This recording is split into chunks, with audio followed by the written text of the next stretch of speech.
Good morning, everybody. What is up? It's your boy Ornlu coming at you with another video. Alright. Viper or Belichick? Oh boy. Oh boy.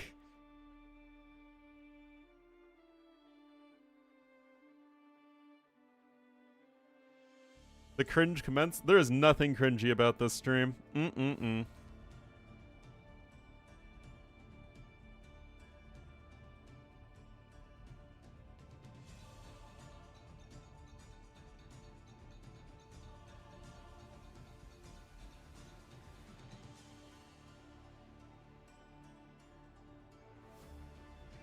Alright.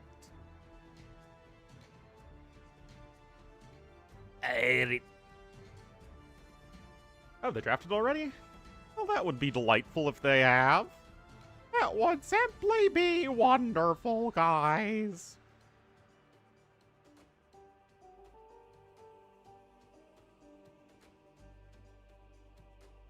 Or not.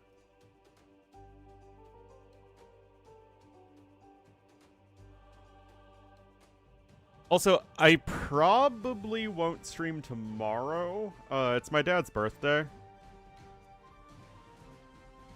Second set? Well, that's because I missed the second set. Because nobody bothered telling me that they were wrecks.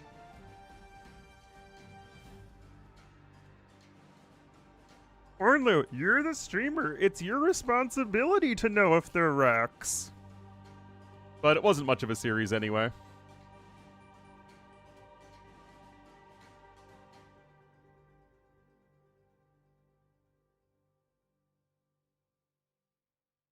Well, happy early birthday, Revalens. I don't know. I went in with my mom on something. I don't remember what I went in with my mom for. But what I am going to be doing is probably taking my parents to the Korean grocery store and I like going to for lunch.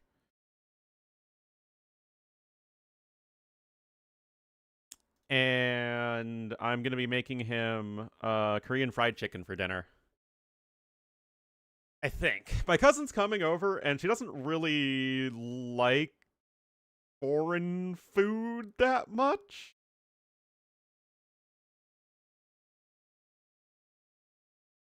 So I'm thinking, do I really want to be giving her kimchi and pickled radish?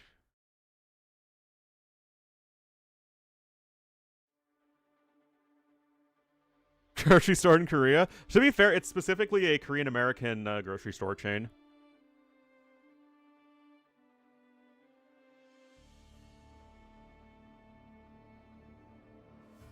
Belichick being washed? I think we'll never really know just how much it was Belichick versus Brady, but I think it says a lot that Brady, what was it, his first year he went to somewhere other than the Pats. He won a Super Bowl.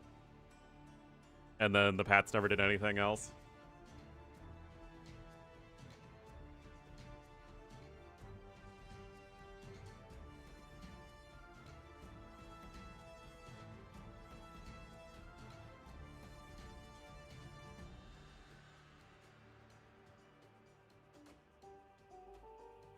Just fancy sauerkraut? It's basically the same thing. Although I believe they're,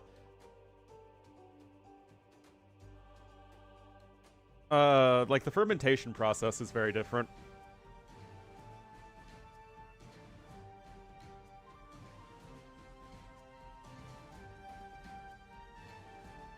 I think.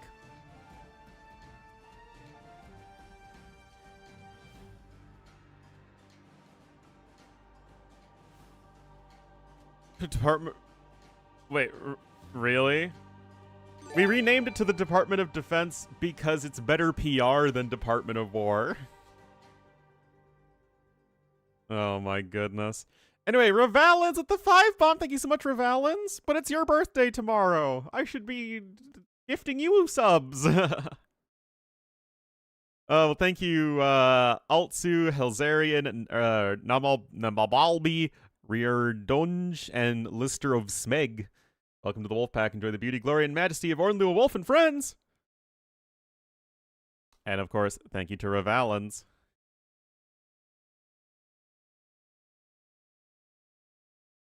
Department of Empires, yeah.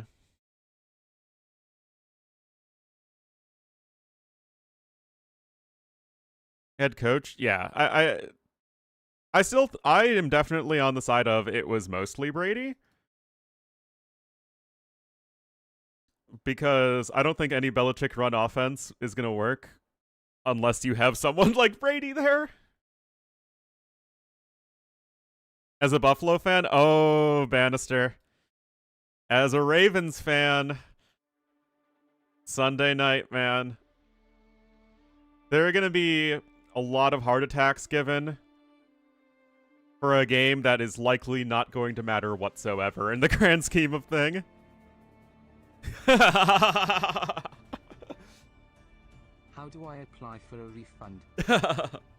Thank you for the 62 months, McNeely. You go to you file all complaints to @TWestAOE on Discord.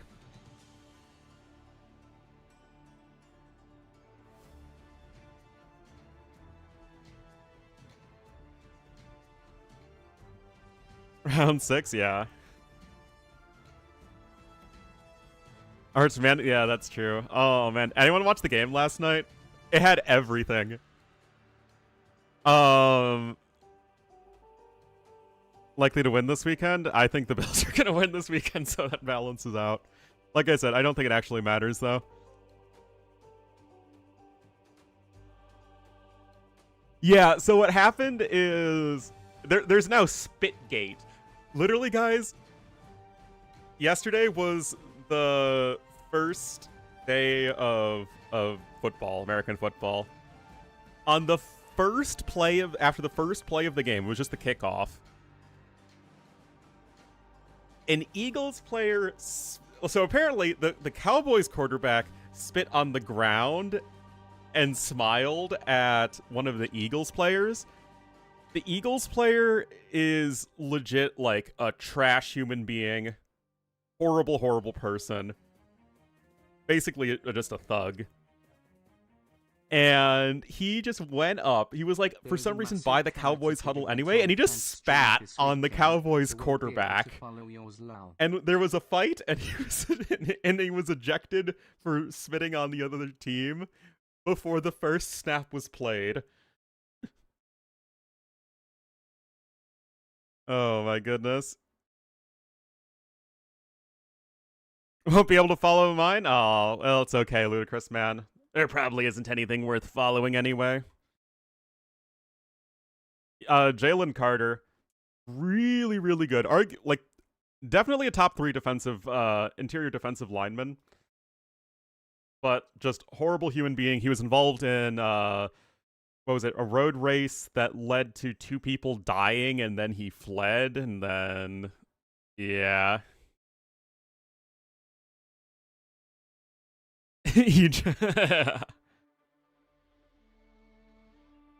Enormous endowment? Yeah, seriously. Ravens?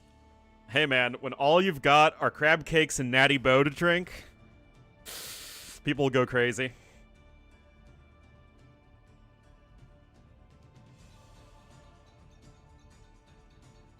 Anyway, guys, Koala's gonna be map number 1. Let's see here. Portuguese would be a fine civ, as would Aztecs. And for Andy, Malay would be good, and Georgians would be good, and Malians would be good. Losing its power circuit for it? I doubt that has anything to do with an NVMT.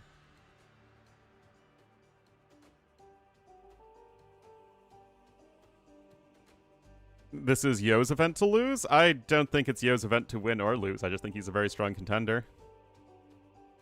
Bracket? Sure. Scoobity-doobity-doop. So we've got Yo Kapach, Yo beating Doubt, Kapach beating Dragonstar, Hearttt Kingstone, Hearttt beating Eye by Power, Kingstone beating Sito. That was a pretty surprising one. Did he win the first one? He might have won the first one. He did win the first one. Barles versus Lewis. Barles beating Bad Koala. Lewis beating Valos. Both very close series. Sebastian Villasa already happened. Sebastian beat Jordan. Villasa beat Dark. Margugu versus Sora. Margugu beat ACCM in a wild series. And Sora beat Mihai in another wild series. Asked him to do that. I mean, that's really your own fault. Nikov beat Ganji in a really strong series from Nikov. Classic Pro beat the Lizard. Another close one. Antagonist beat Vinchester, which I did not see, but apparently that's pretty wild. And then Dudaju has just been apparently cruising his way here. He's in the quarterfinals. And then Niaz beat Viper in a very wild series. And Andy beat Stone Please, and that is obviously what we are casting now. The winner of this faces Jew.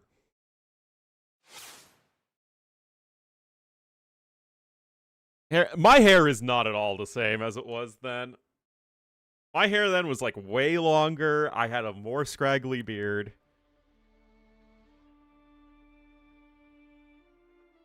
I look way more clean cut now.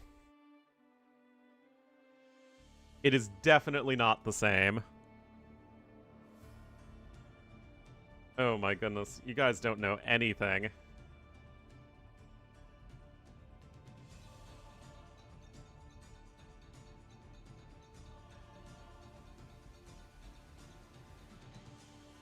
Access to fully upgraded cap.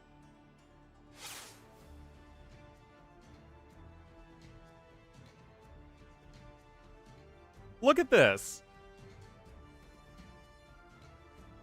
My hair, then, it's so long. It's curling over my face. There's like this stupid flip.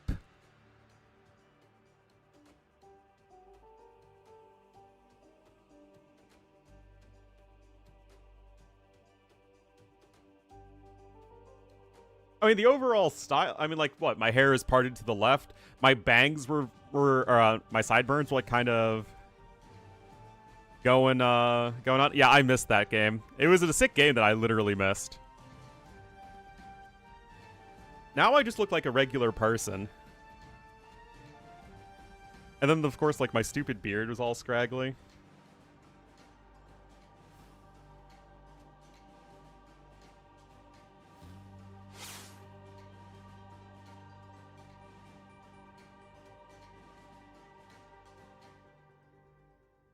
A regular person. A choo-choo emote.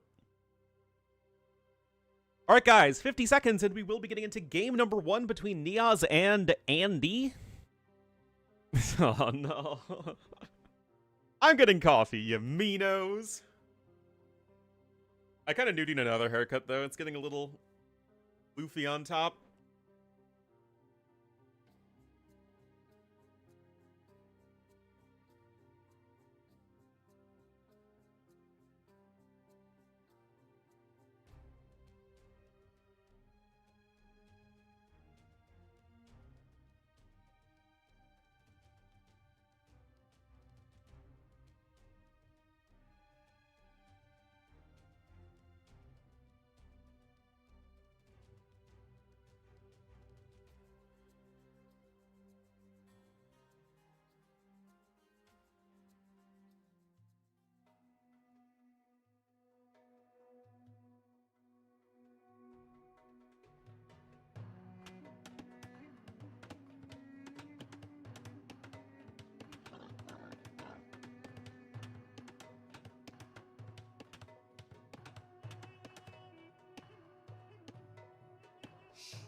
The game must be starting. Yeah. Tell it to the judge.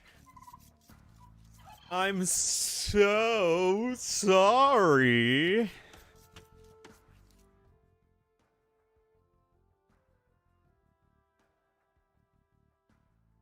Now I'm setting up the scoreboard after I've already switched the scenes.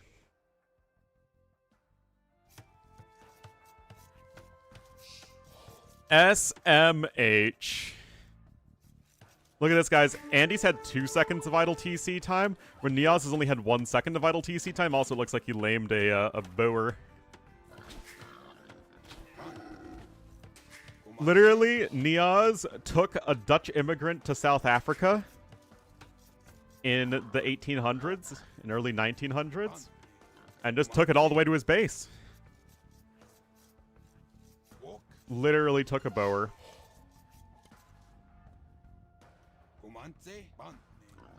Anyway,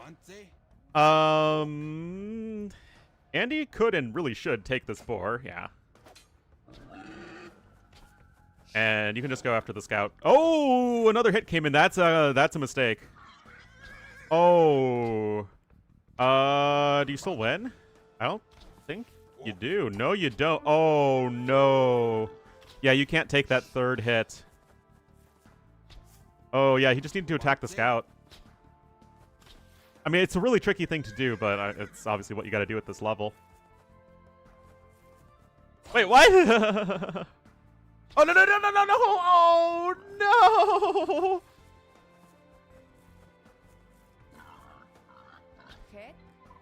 Oh, wait. Oh, he shot! But now he can't take it anymore. He can't shoot it again. Yep, that's what you gotta do. It's just what you gotta do right there. Oh, but he's got a field card as Armenians. Oh boy, that was a comical turn of events. In ye old days of like a month ago, that boar would have just been dead forever. Worth it? I mean, for Armenians, it's probably not a bad idea. Just because you could also take the deer over here.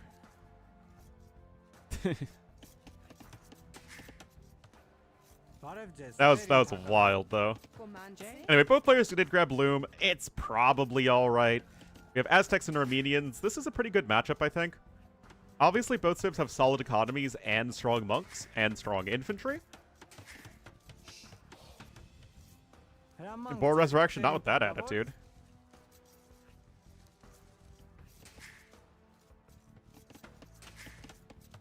I still probably have to favor Niaz's start, though. Evaporate boar meat. Personally, I like boar. I've only had it a few times, but it was very good. It's like pork, but a little gamier, which, in my mind, just means a little bit more flavor.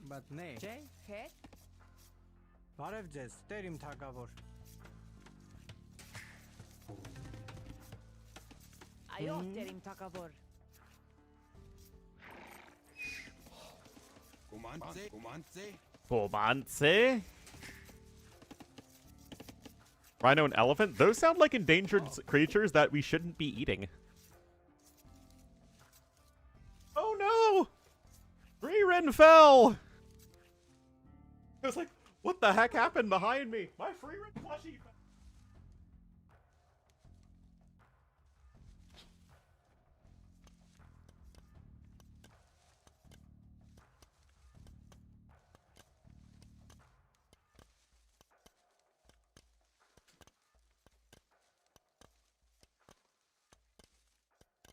Oh no! I had it, it was just like, it was like at a fancy restaurant, so it was like roasted with, a cherry reduction sauce.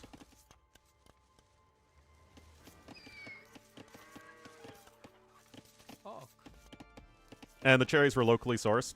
I mean, it was very good. Boar tongue. I have never had tongue of any kind. FC? 24 pop? Seems like it. I mean, I think both players are FC, right?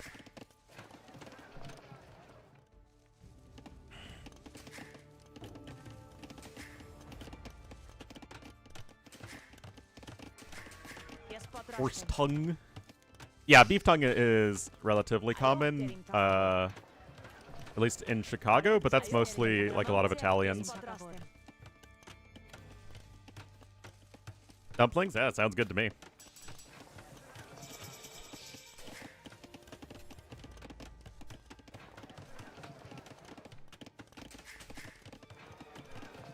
Alright, there's the market. Where is the blacksmith? There it is. Really trying to rush that one up, but Andy is still going to be up to the castle age a bit faster. There we go. Well done there for Andy.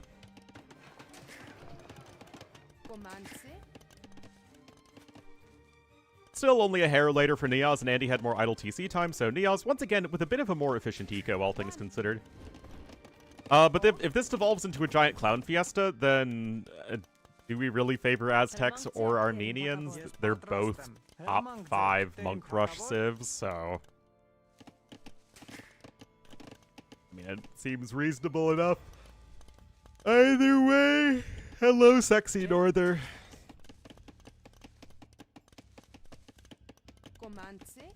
Or should I just say Norther?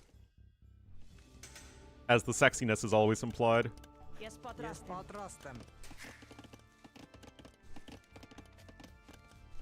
Feels weird, man. Puerto Rican pub? Yeah, certainly. Not as big as New York.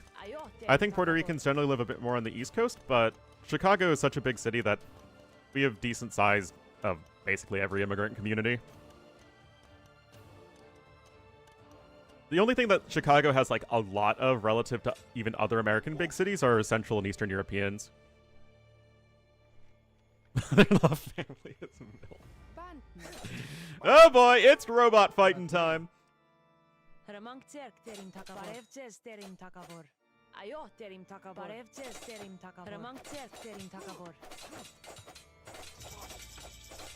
Some of their tacos? Yeah, beef tongue is a pretty popular taco meat. I'm sure it's good. I have no problem eating offal or, you know, non-standard meat. I just don't eat insects.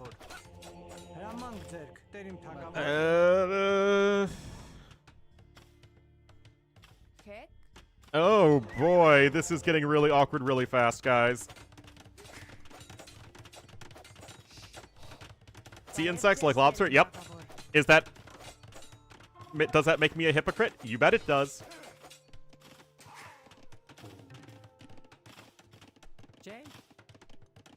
Anyway, 2 dead vills for Neos, 1 for Andy. And this fortified church rush is wild. Look at this, guys. Holy cow. Homie's gonna be on 7 relics. What the heck? Alright. Yeah, just triple warrior priest.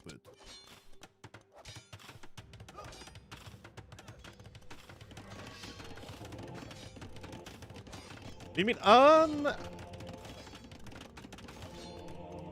think it's just like, if you have a leaner meat, it takes on more of the seasonings, and like the big thing with tacos is the seasonings that make it. Yeah, and the relics shoot arrows.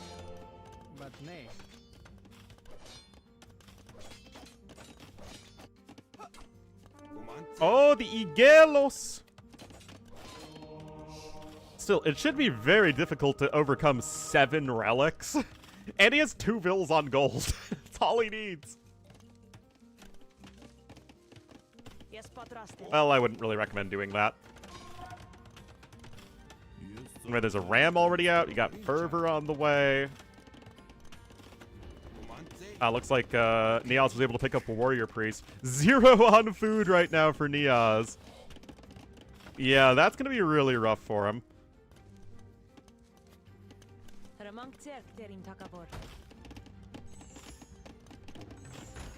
Alright, Atonement's now on the way here for Orange, which is obviously fine. That market is even going to go down, which really sucks for Neos. I mean, both players are accruing a lot of idle time, but Andy can at least keep making a few more vills here and there.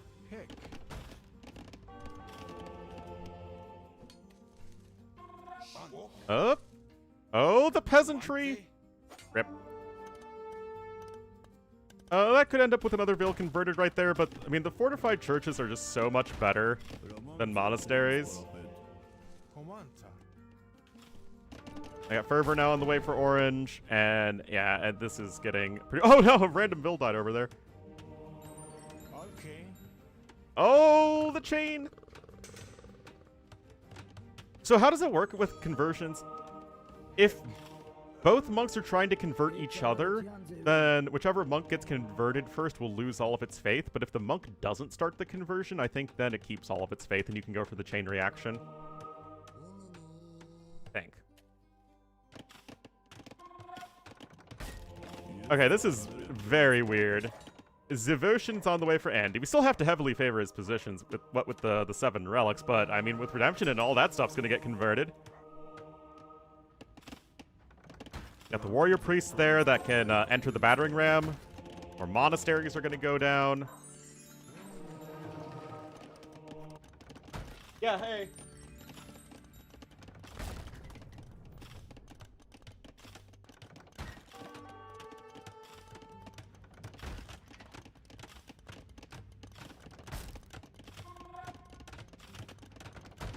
Sorry, guys.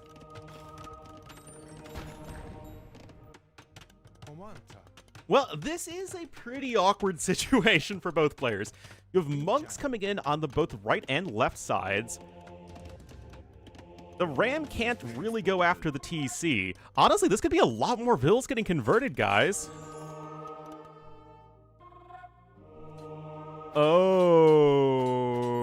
Okay, that's one way to grow your economy.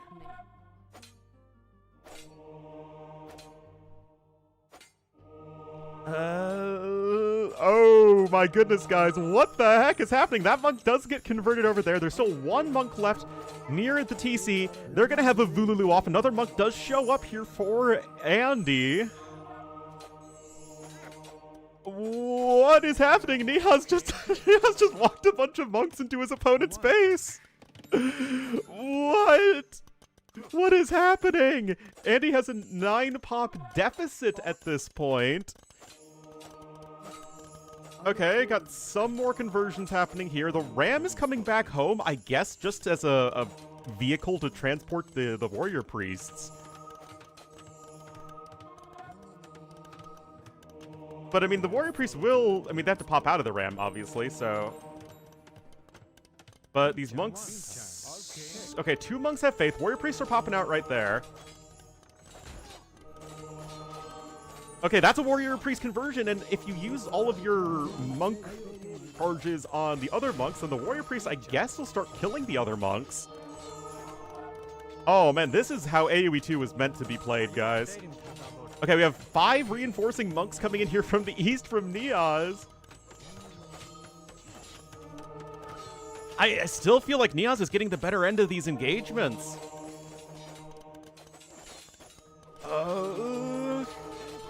Still good fights there. Now Niaz is starting to lose stuff. Monk numbers are similar between the 2 players. And remember, Andy's eco is very significantly better. Also, I don't think Niaz ever got Devotion. He did not. Niaz's— I don't think anything's happening at Niaz's base.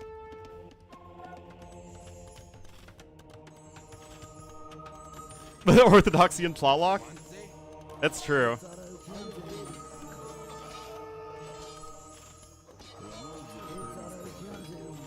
I mean, now both players have a ton of idle villagers. The gold is now out in the base of Niaz, which is, by the way, pretty important for producing more monks. Whereas Andy can just keep on making more monks. So this still feels like, in the long run, just because he has an eco, he's probably good. But yeah, I think the 7 relics really is just the big difference maker. I don't think there's really a way around that. Not to mention that Andy has 8 vills on gold anyway. Look at this, all the monks are going down. This is super dead for Niaz. The monk numbers trained were actually pretty similar, but it's just we kind of got to the point when Andy had the closer monk reinforcements. Niaz actually had more conversions, but Andy just had the far superior economy.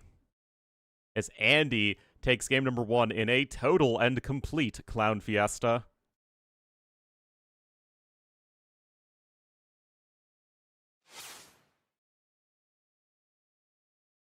Well, that was fun. It was whimsical in nature.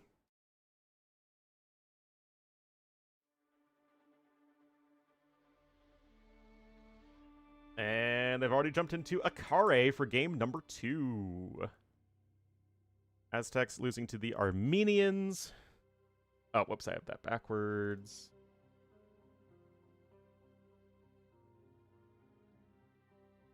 Yeah, the fact that Andy was able to gather other resources meant that he could keep training a few vills, so that even with a bunch of his vills getting converted, Niaz was like...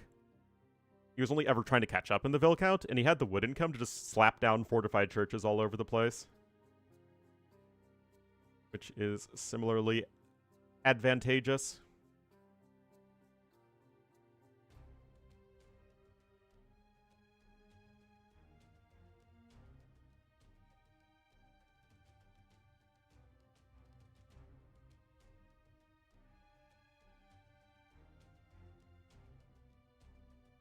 Alright. 57 seconds. Livable wage from them anyway? Oh, see... I might not be making much of a livable wage, but I am at least making a wage.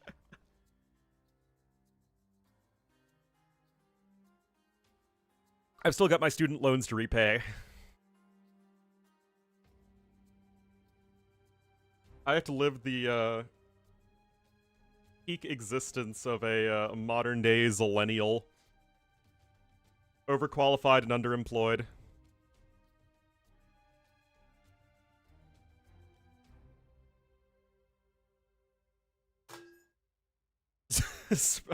No, prison is also a physical construct, though.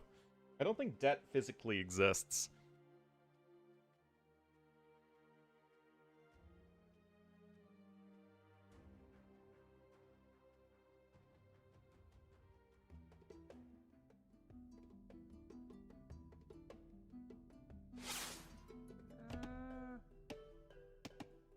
Pay to be in prison? You don't have to pay to be in prison, but prisons do get paid. We get the lovely land of for-profit prisons. Really disgusting. Alright, guys. Here we are on Akare, game number 2. Andy here in the west as the Malians. Winning game number 1. And to the east in the blue as the Burmese. It will be Niaz. So to me... Burmese should just be a better civ. I mean, Arambai should clear Gabettos without too much difficulty. Yeah, that is true. They charge you in prison for a bunch of services, and also you can't, you know, you basically work for almost nothing anyway.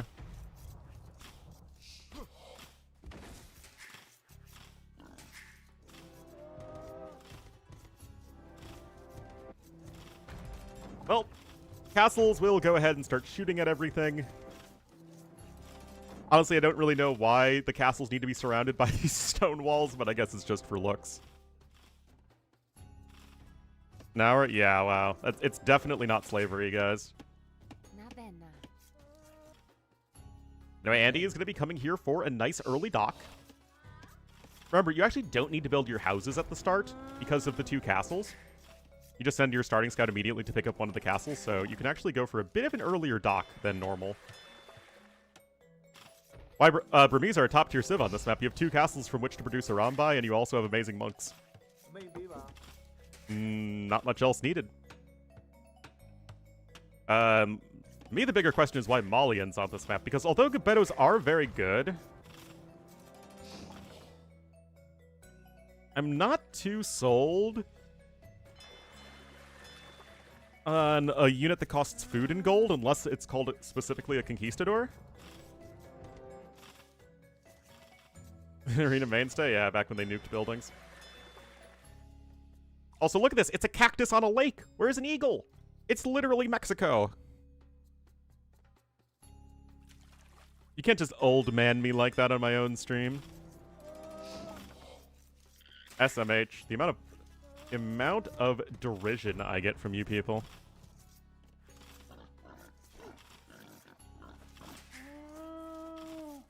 Thanks for Big Mike. No, all 5 relics are up here to the north of the map. Oh, no.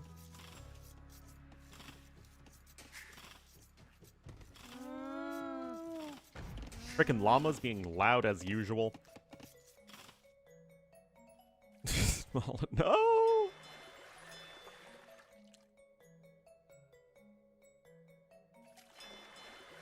Alright, so... with siege towers and nuke it, now that would be something I'd love to see. But Andy's eco is very good right now with these fishing ships. Even if they aren't on the deep fish, it's still just resources that your opponent doesn't have access to. Not aware of that strategy? Oh, jeez. You might as well be smurfing.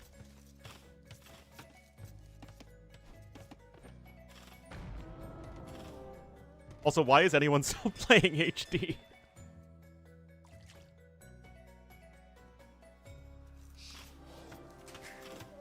Does it feel like you're playing the game in slow-mo because of all of the lag and the fact that it's played on 1.5 speed? Hey. Anyway, just 2 villagers on wood right now for Niaz. I mean, he's going to be clicking up fast, that's for sure.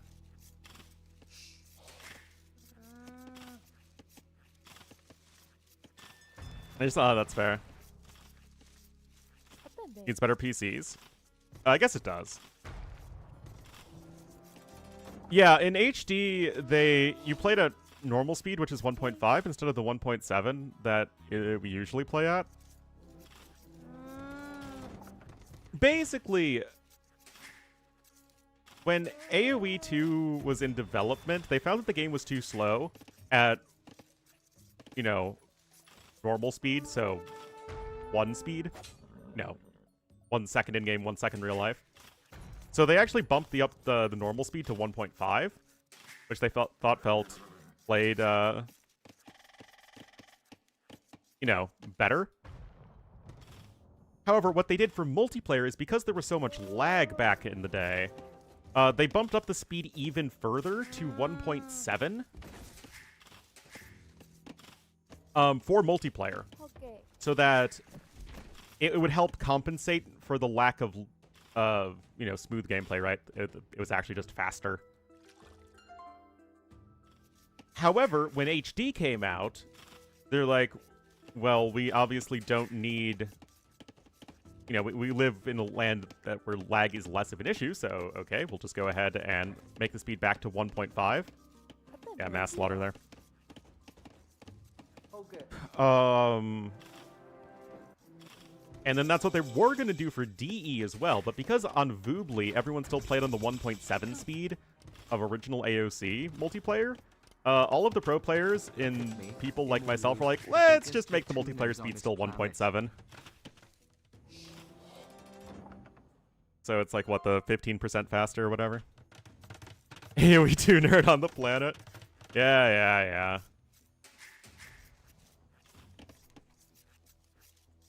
They call me Big Nerd. Justable, but not 1 point... Yeah.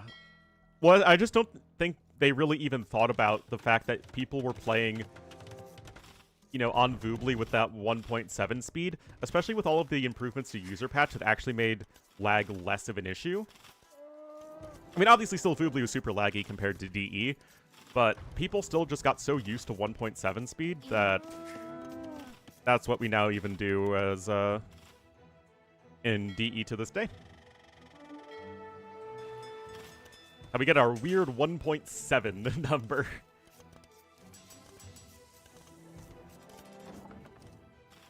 Anyway, yeah, there really seems to be zero downside to what Andy's doing. He has a hugely advantageous eco. And it's just fishing ships, man. He's 20 seconds slower to castle age. That's not going to matter. You can even transport and pick up all 5 relics here to the north of the map.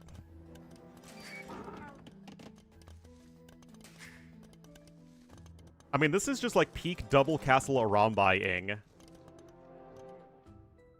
I just feel like it's going to be extremely difficult here for Niaz to do a whole lot of anything.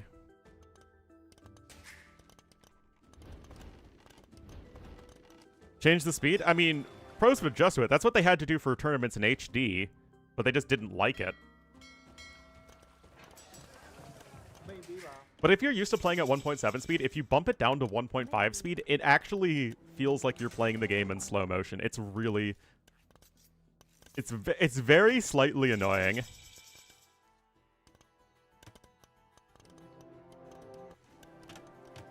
Alright, Siege Workshop's coming in, and a couple of Gebettos are on their way. Now, I don't think this is actually for a Siege Tower, at least not immediately. But hello, hello, hello, hello, hello!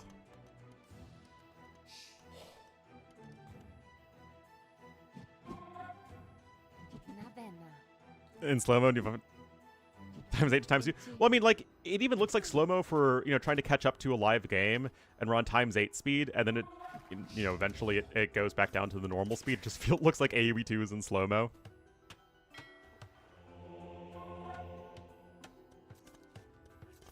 One better speed Dark Age only. Alright. Now that sounds like a wonderfully fun Age of Empires 2 experience. Can't Phosphoo a food. You wouldn't download a Phosphoo unit. Normally you can't, but thankfully Andy has a bunch of... Oh, goodness gracious, mercy me. Good micro here from Neos, and yes, the Gebettos and Arambai have the same range. The Gebettos are significantly more accurate, however.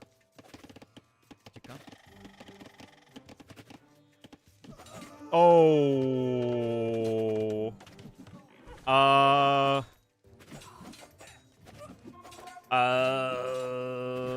Who is this good for? I think Arambai is just a better unit. Oh my god.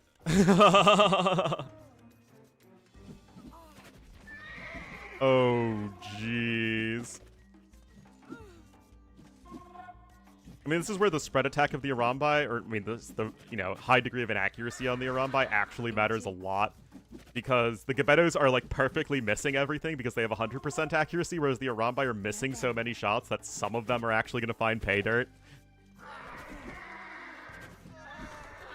Anyway, reinforcements are going to be coming in. Andy has lost 10 villagers.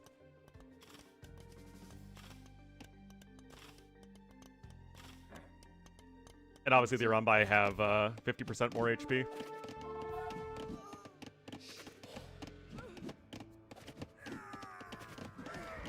Son, I'm afraid to say you just got Arambai'd. The roast chicken, was it good? I'm not really a roast chicken guy. Well, I'm afraid you are technically correct. As we all know, that is the best kind of correct. Ew. That Siege Workshop Foundation is quite forlorn. I'm just not a big fan of, like, a slab of meat, a slab of veggie, and a slab of starch. It's just not my favorite way to eat food. Why is Andy still playing? I guess he thinks... Oh, okay, maybe he's just going YOLO. Damage through chemistry? Yes, you can. You used to not be able to, but now you can.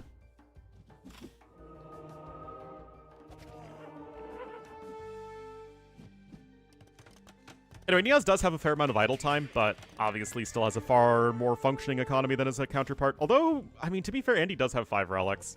The res collected are still basically even.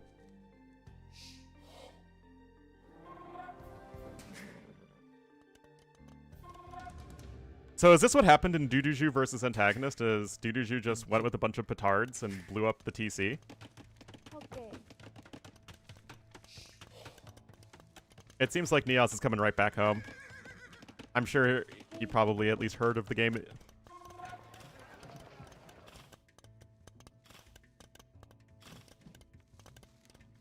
With Conks? Oh.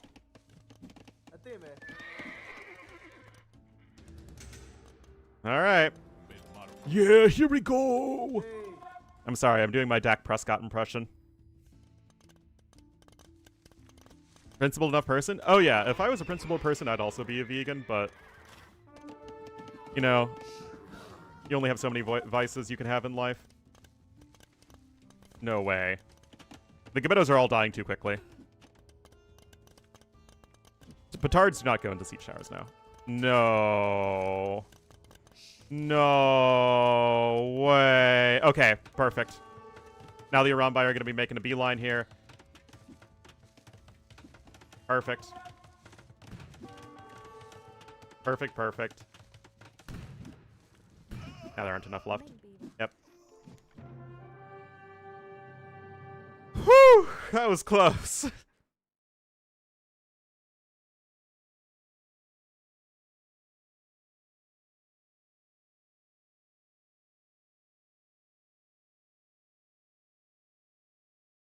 With all of his remaining... Oh, no. Yeah, absolutely. That's what I always say, is you have to play your outs.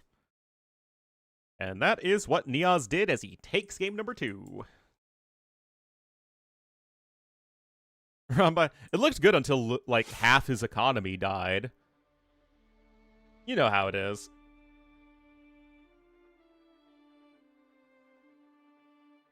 Anyway, that is the Burmese over the Malians, second to last pick for each player. And that was Niaz's number 1 home map. Now we have Triple Tunnel, Ring of Reeds, and Canberra. And looks like it will be Canberra.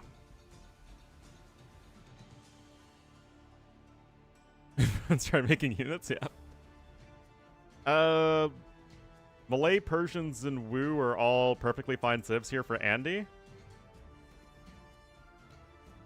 Georgians, I think, can be played on either Triple Tunnel or Ring of Reeds. So it's just a matter of where you want to pick and choose.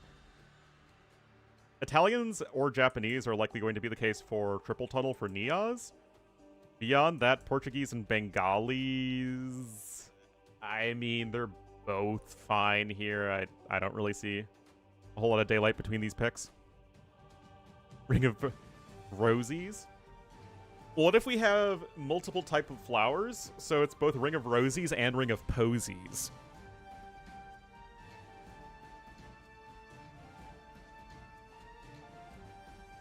Hello, Hassan.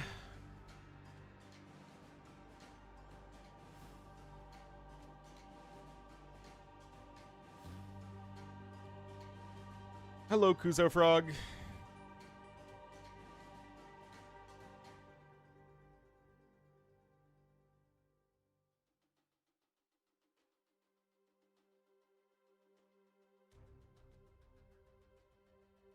Be the foxes of the berries. Well, you just pick flowers and put them in your hair, or you put them in vases around the TC. Increases the morale of your villagers.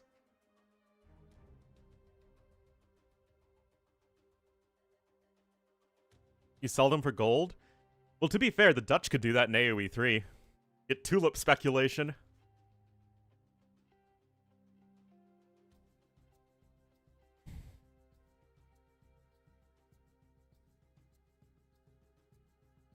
Alright, 1 minute and 10 seconds, and we will be getting into Canberra. Always the Canberra, never the Canberra.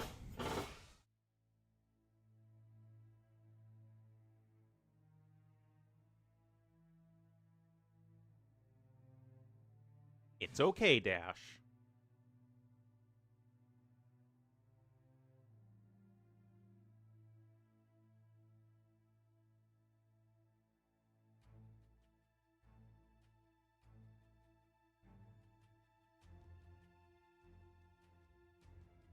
Alright. Cranberry. Yes, my favorite map in AoE 2, Cranberry.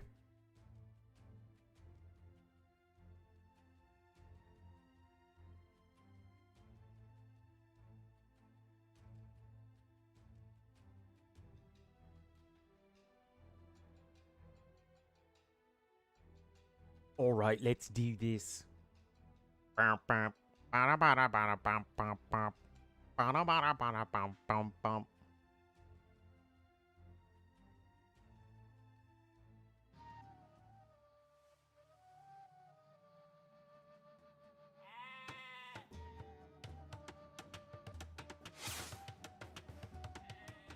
Alrighty, guys, here we are, game number 3. We are all tied up at 1 apiece. You'll have Andy in the orange as the Persians to the east of the map on Canberra, where it is currently, 7:15. Currently 7:15 here in Canberra. And to the west in the blue, winning the last one, it will be Nias as the Portuguese. So, both very strong civs here. I do like the fact that Portuguese have good monks, though. That said, Persians are one of the best 1TC eco civs. As you can just keep on churning bills out and getting ahead in resources that way. Obviously, Federias make a huge difference, but that's only if the game gets to Imperial Age, which isn't all that common on this map. So we'll have to see. Oh yeah, this does remind me, though. I played a game of Arena yesterday. Well, I actually played 2 games of Arena. One, I got Huns versus Celts, and I'm just like, you know what? YOLO castle drop Tarkans and Petards. That didn't work. But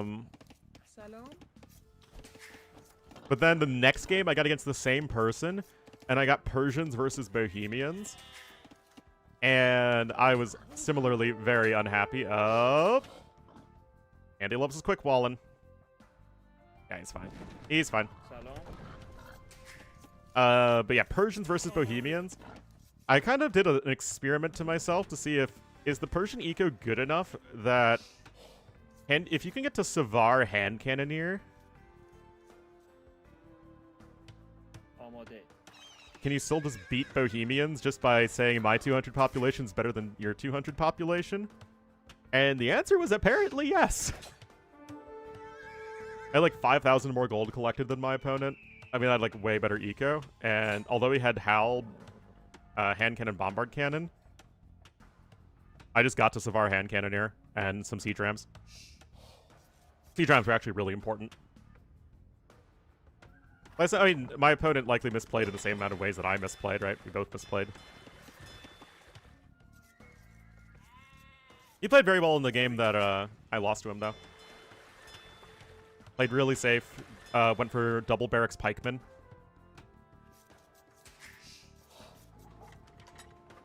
Our trash bow's good, yes, with an asterisk, in that they are not good against skirmishers, obviously.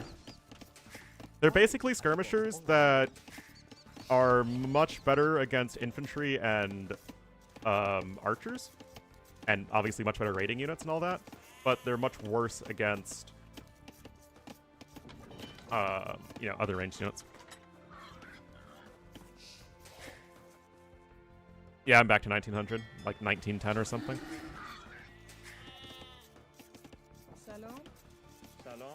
I think I just play better off stream, to be honest. I don't know if it's the pressure of playing on stream. I don't really feel pressure. I don't know. My mind is probably just a little bit more split between trying to manage a stream and playing. Reading chat? Maybe. Usually chat isn't super active when I'm playing, though.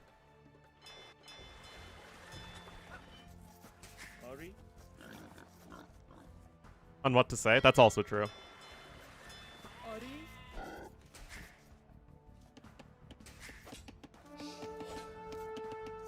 A little bit of an awkward eco there for Nias. Andy's eco is very strong by comparison. Great start for him. 4 fishing ships to 3. And he will likely be getting a faster feudal age time.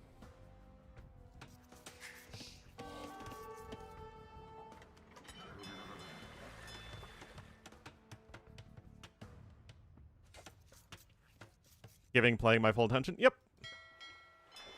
I mean, I think it's, you know, most anybody would play worse when streaming when compared to not streaming.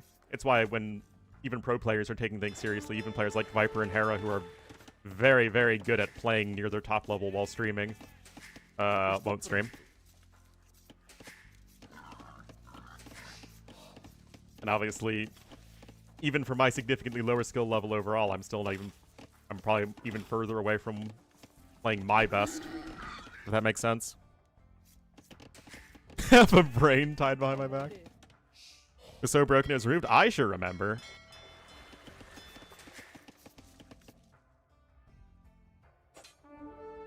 I still think it's too good. But I don't think you can nerf it without nerfing a bunch of other civs. If anything, I would stag Even before that, I might try staggering the TC and dock HP, so it's not as high in Feudal Age.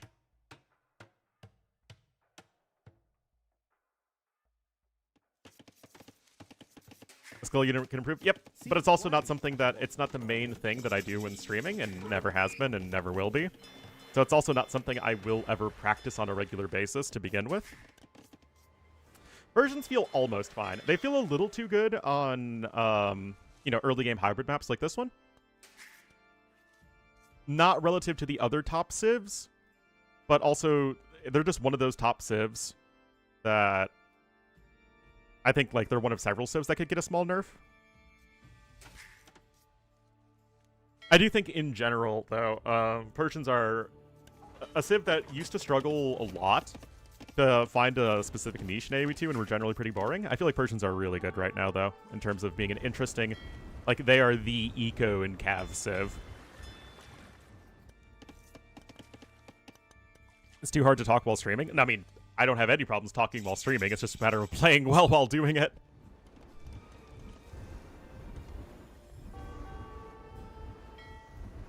Anyway, as one would expect here, the guy who rushes up to Feudal Age is going to easily win water. Quelle surprise, as they'd say in the land of Niaz, who is obviously going for a castle drop. There are actually more than 2 Persian empires in the game.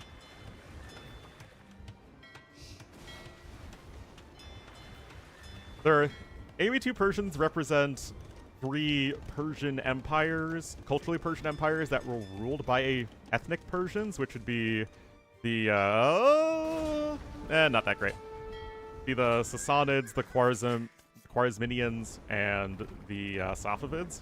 But then there's also a bunch of empires that were ethnically Persian or culturally Persian, or both, that were ruled by non-ethnic or cultural Persians. Games, it's hard to talk while not be naming names. Is it somebody that I would know? Because I don't really know any non-AoE streamers at all. Oh, Treebeard would call that one a fine hit, that's for sure. Anyway, that scout will escape.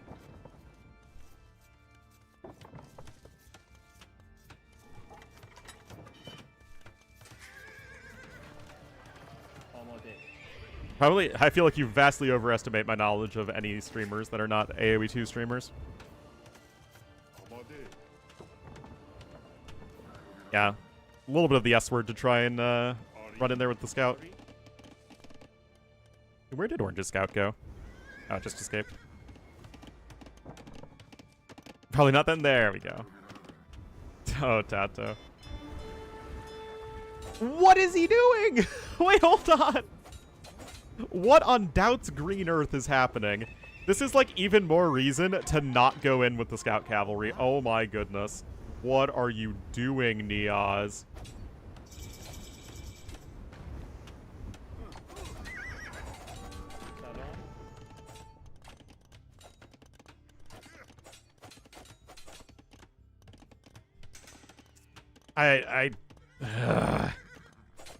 You can't just do that, man. You have to respect your opponent a little bit.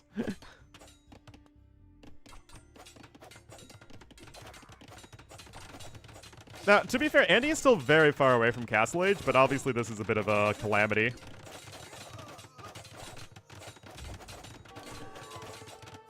Just a little. Oh my god. Oh, you've got to be kidding me.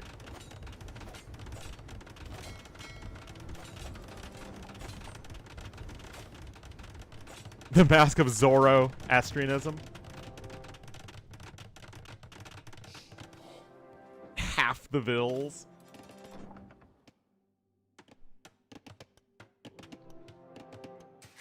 Yeah, guys, this isn't a great way to win a video game. Yeah, you can't just go fast castle and just walk out on the map like your opponent isn't going to have anything.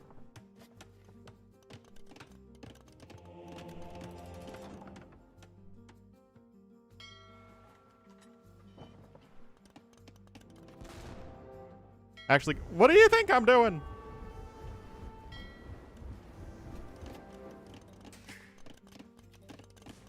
Well, he's got 2 fills on food. He's going places.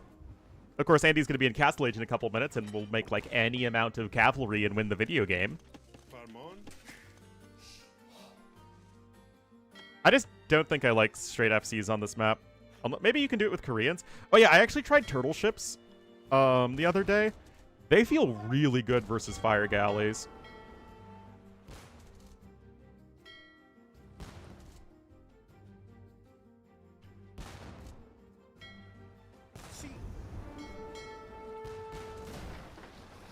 I think turtle ships might be low-key really good now.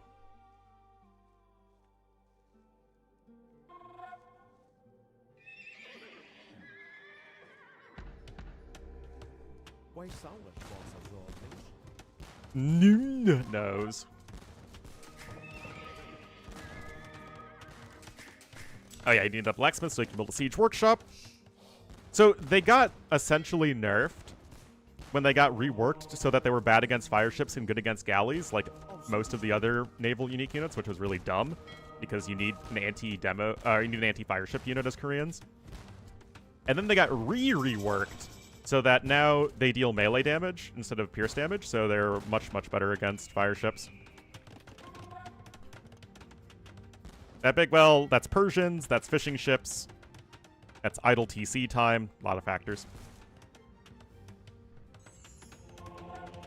Anyway, there's the siege workshop coming in. Niaz is with 1 bill on stone for some reason. Bigger pubs. Much more common than you think if the Korean player is going fast castle. Like, the one player goes fast feudal age to take water control, and the Korean player goes FC. So it's not like, you know, extended feudal age versus guy randomly making a bunch of turtles. Actually, maybe that'll be in the next video.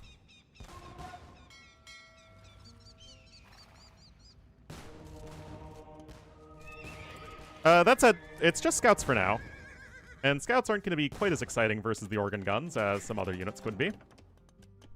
Niaz also is starting to pick up a couple relics.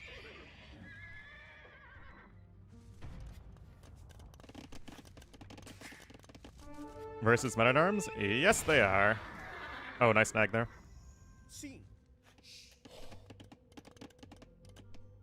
Oh, redemption. Ah. We got a mangonel on the way. You're gonna have light cav on the way. I mean, the eco difference is just way too significant. Mongol trebs? Something tells me Mongols don't need a late game buff. I just kind of get that vibe, you know?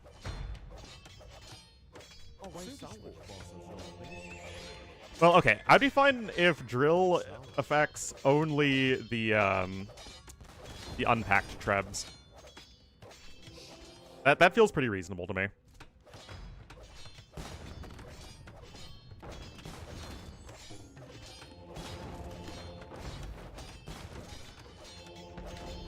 OG Magadai, do it, you cowards.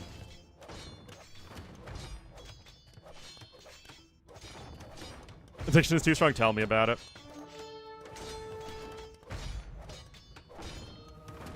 Drill treb, only drill for unpacked trebs.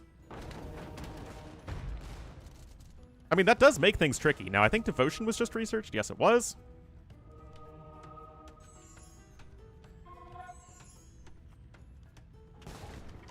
But the Light Cav only have bloodlines, and of course Light Cav itself is upgrades.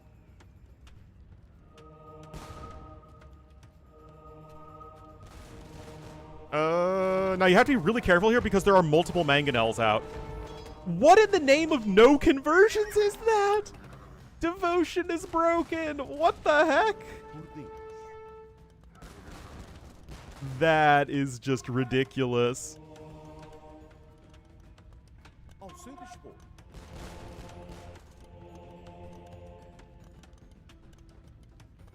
Oh no.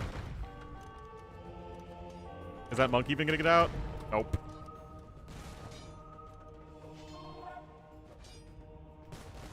I mean, you're getting closer to a castle now as Orange. That this feels so over.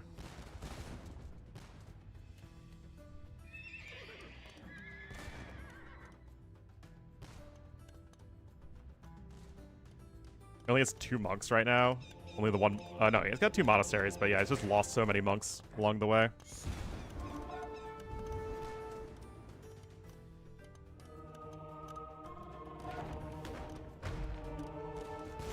Oh, what? And that one? I mean, to be fair, that is a deserved insta.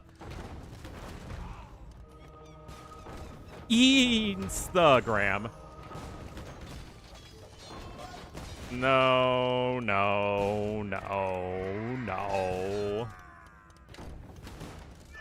Oh my god. Oh, man.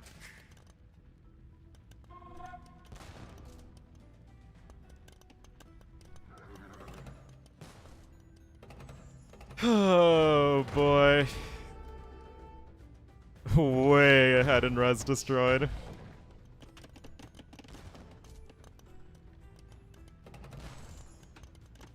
Future of the Portuguese Empire? I think there are great concerns about the future of the Portuguese Empire.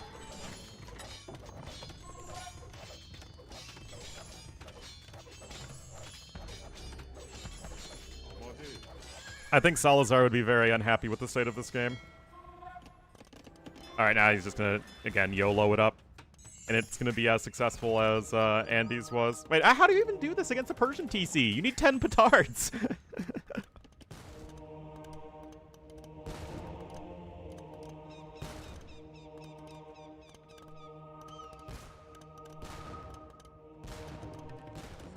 Well, he just converted a house.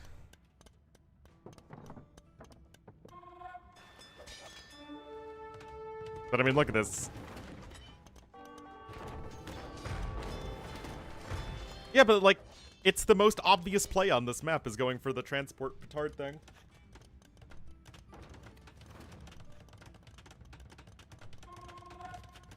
Andy, no chili.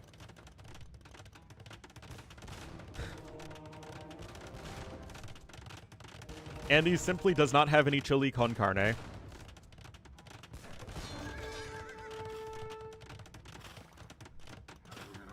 I mean, now the Lake Cav are well upgraded. You got Rams coming in.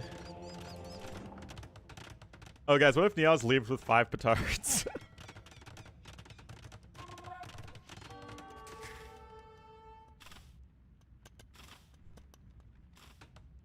I mean, he saw the flag on the dock, and again, it's like the most obvious play on this map.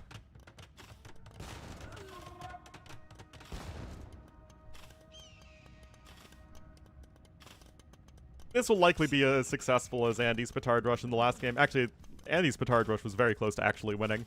This won't be.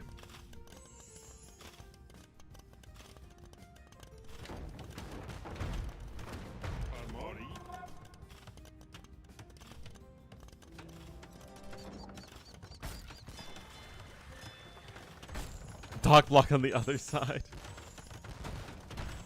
Andy's gonna click up to imp in a second.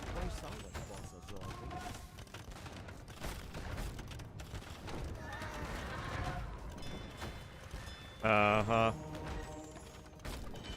Guys, do you want to see something really sad right now? You want to see something, like, aggressively sad, in fact?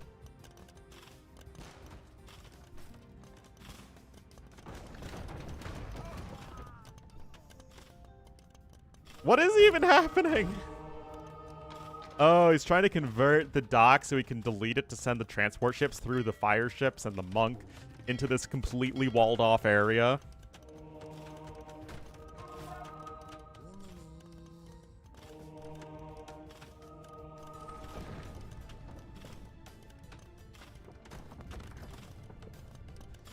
I don't know, guys. I don't know.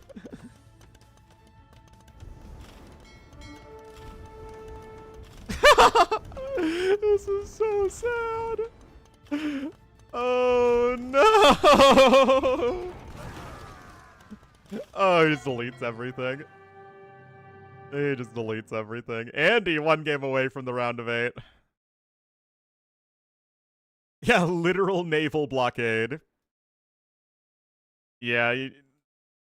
One, I don't think the fast castle plays on this map are very good in general. as you just end up giving a lot of water control.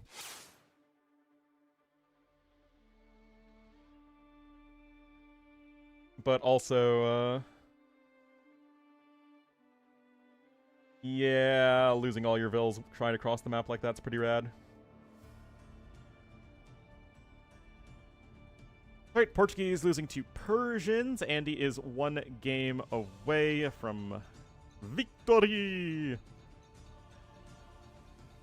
Got Ring of Reeds and a Triple Tunnel as remaining maps.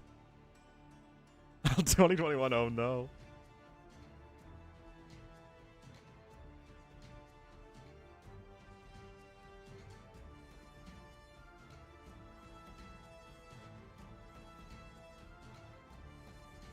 Was that 2021?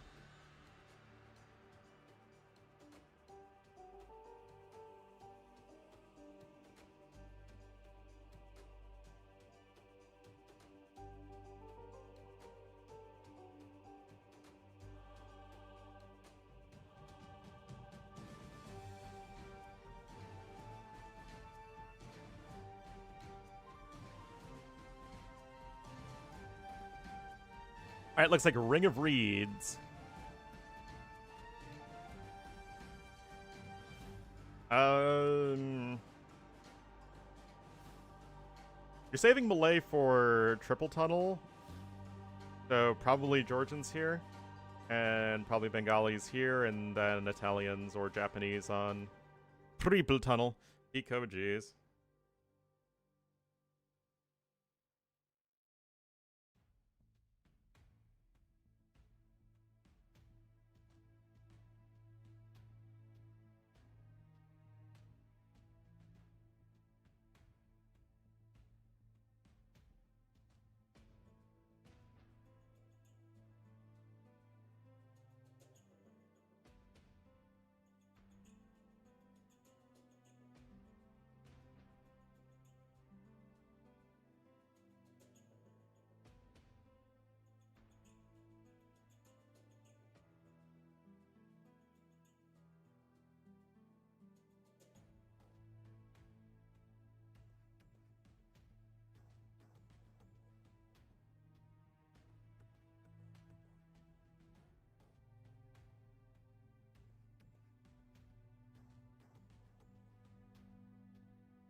What's up?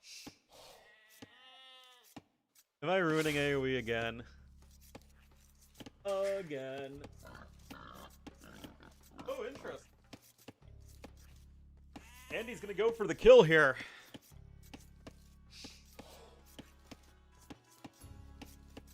So, Nias is going to be blue here to the west of the map. Tournament life on the line. As the Bengalis. And to the east in the orange. It will be Andy as the blue. Alright, so, my dad wants to talk to our contractor who's here, so I need to go tell him that he needs to call my dad, so I'll be right back again, guys. Classic.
A bunch of contractors, we only have one.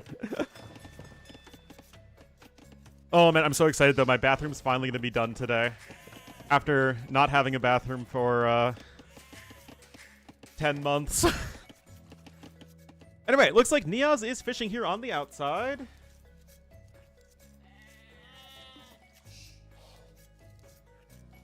I hope that's a not a typo from my dad. He gave me a thumbs down reaction. But yeah, we've had a lot of problems with like getting insurance money and then contractors who ghost us and then contractors who charge way too much money and all that.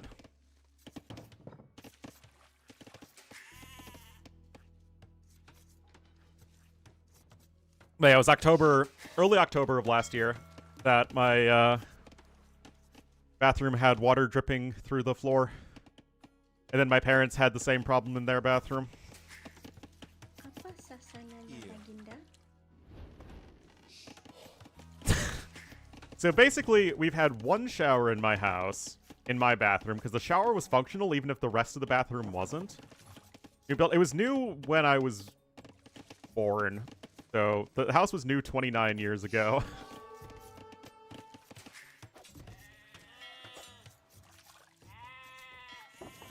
Yeah, just a little bit of a love tap here and there. So yeah, literally my entire bathroom has just been subflooring in a shower. With like nothing else. And then my parents' bathroom is functional with everything except the shower.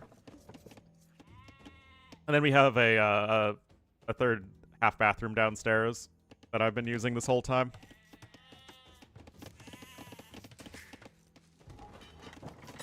Yeah, but that makes me sound close to 30, and I am not ready to be close to 30. Anyway, it looks like Andy is coming forward, at least to some degree. Niaz is on his way up. 28. Yeah, my parents moved in here 29 years ago. 36 peak years. I just get the feeling like I haven't done enough with my 20s.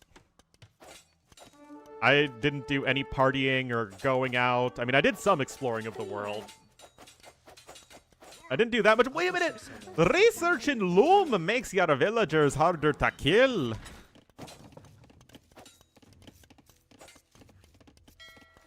Hi. Well, that's a little bit rough there for Andy, as Niaz is ahead in resources quite nicely already.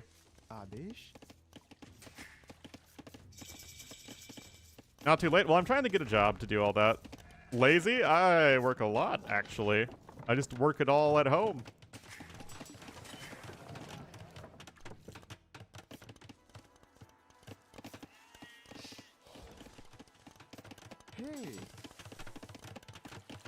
Like, I have friends who are buying houses and getting married and starting families at this point.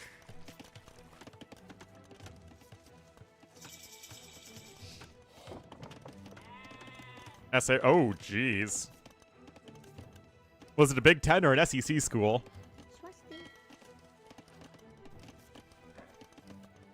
To start going out?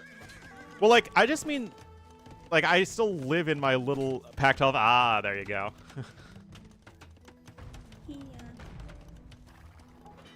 Oh.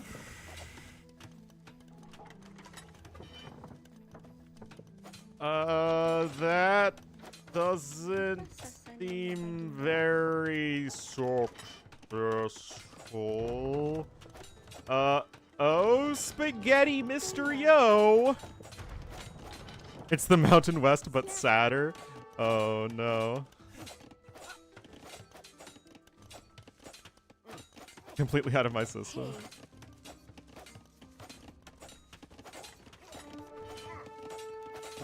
I got kids. The Mountain West is exactly what it sounds like. The Rockies. And that whole basin to the west. Hi. Oh my goodness, guys. This is getting really weird really fast because there isn't enough stone for a castle for Nia, so Castle Age isn't actually getting him anything. Okay, now we have a tower incoming, but the walls have finished. Hey. Andy has more vills here. What the heck? Neon's just sent a bunch of vills forward, but couldn't do anything with it.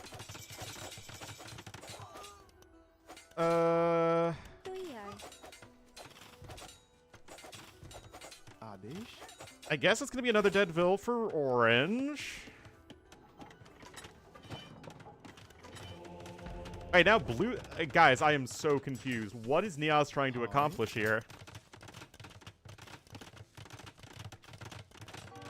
Well, to be fair, most of the kills happened pre-tower. Hi.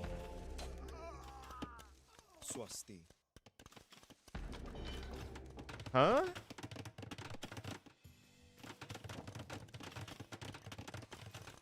I mean, Andy's gonna be working towards a castle. Niaz isn't. He was mining some stone, but then stopped.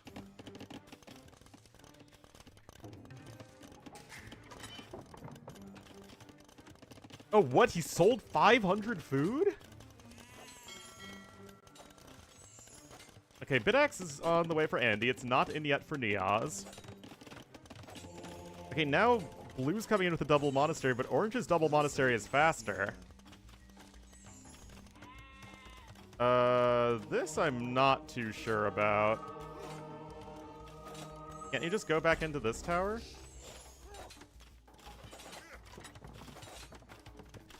What? Why is this game so confusing?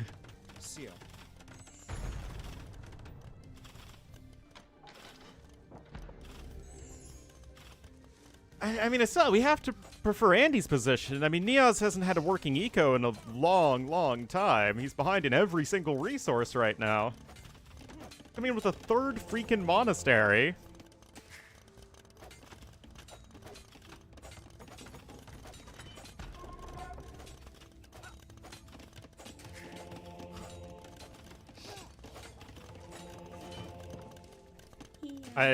I'm very confused by all of this. It feels like Niaz isn't going to be getting anywhere in this game. It's like he was so worried about the walling in that he completely threw his own strategy out the window. Andy's eco is actually very, very solid at the moment. Got a ton of vills on gold and on stone. He still has vills on food, too. I mean, he's just got, like, everything he could ask for. I mean, he doesn't have, like, any vills on wood, but he's not having to spend wood on anything. Actually, he needs a house. That's pretty awkward. But other than that one house, he doesn't have to spend wood on anything. He even has a freaking fish trap right there. Well, yep. That's pretty bad. Oh, and now it's Castle Age Stone Walls too, so they have 1800 HP. Yep, yeah, it's pretty rough.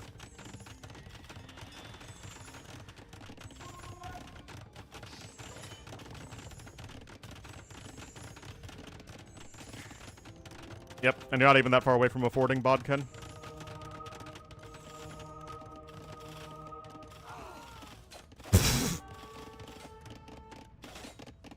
Neoz might be a little frustrated, guys.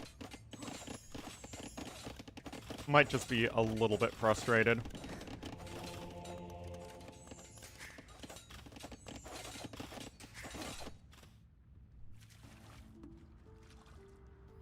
What on earth is going on? It's just the eco is such a disaster for Neoz.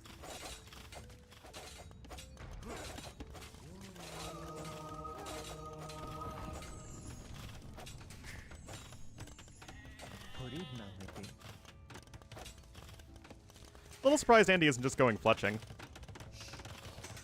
Maybe he can't actually range it with Bodkin?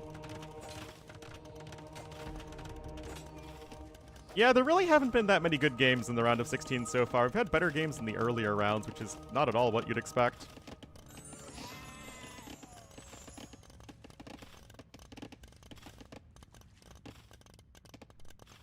This just feels straight up sad.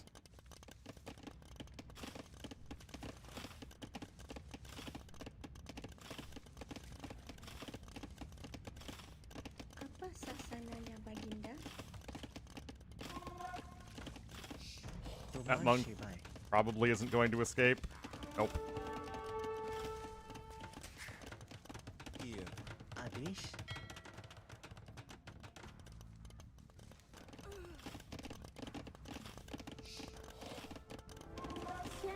Learn the maps and don't even try anymore? I don't, it just feels like the games have been very one-sided. Like, win or lose, most of these games just feel like bops.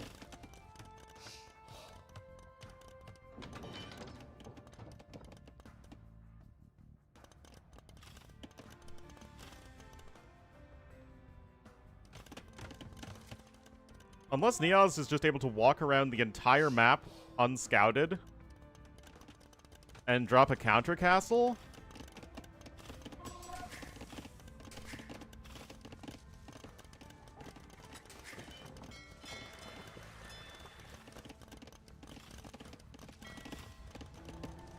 Yep. I don't know about any of this.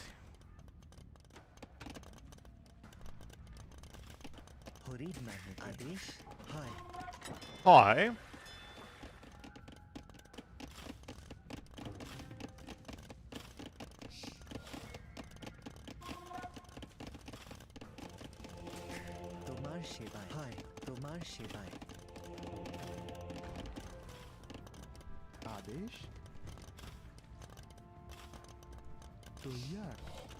Well, here we go. Yeah, here we go.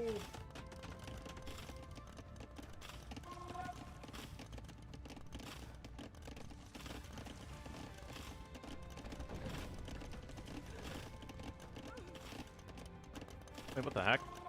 I guess fletching's now in.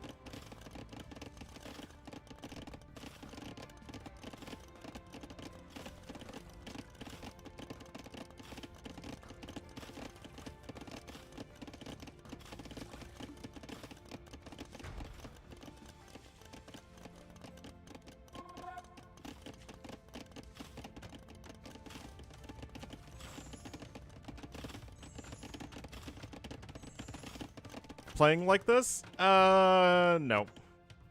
Well, Viper also wasn't playing super well. Wait, what? What just happened?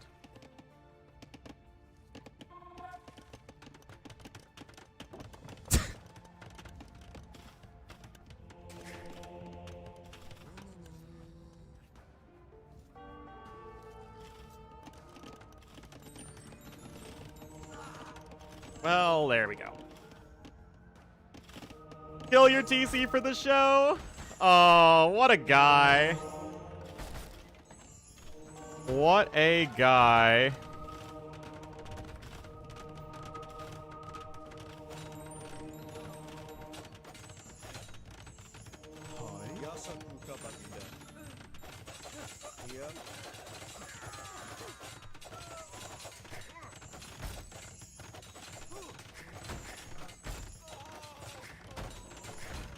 For a moment, I thought those were Ellie's.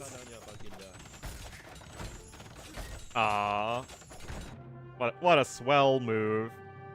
Andy with the 3-1 win. Definitely the better player overall here, and we'll be moving on to the round of 8 to face Doodoo Zhu.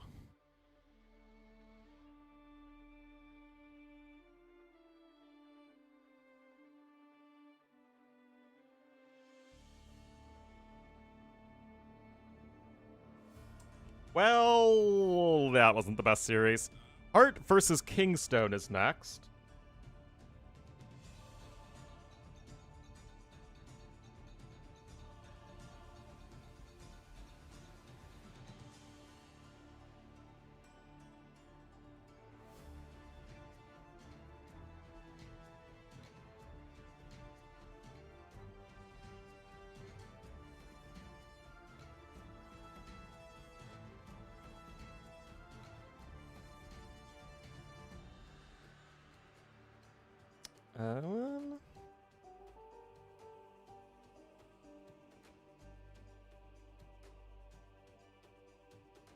Yeah, the early games were pretty fun. Ended up winning. What a shocker! Still wasn't too sold on the Akari strategy with Malians, though.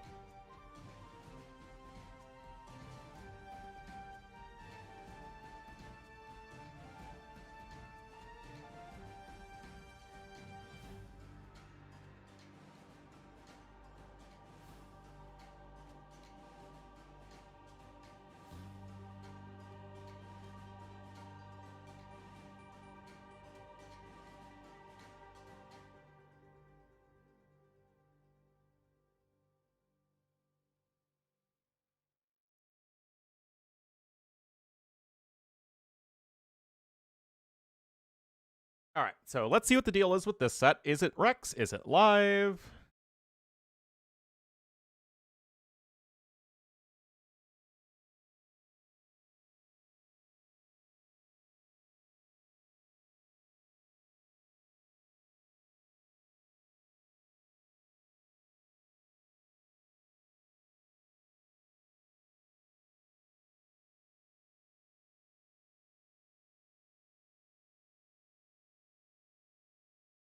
Right. I'm getting messages.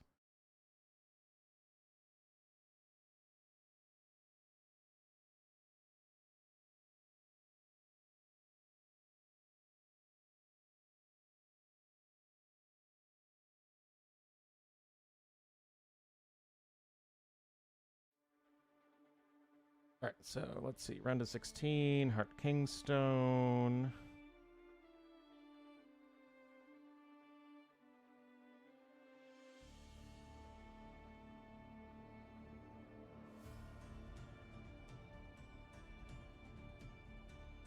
They're done, so the earlier that you can start, the better.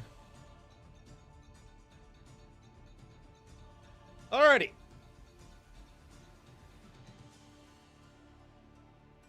Seems like they're not starting early.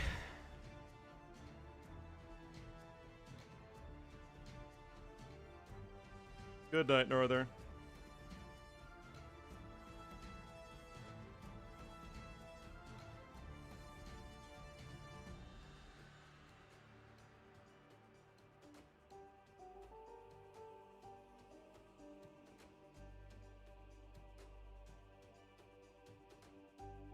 Okay, so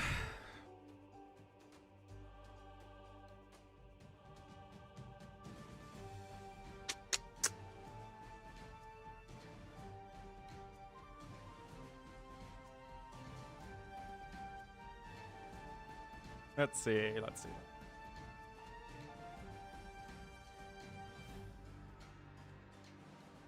In theory, in like 20-ish minutes. Just cast this just to do something.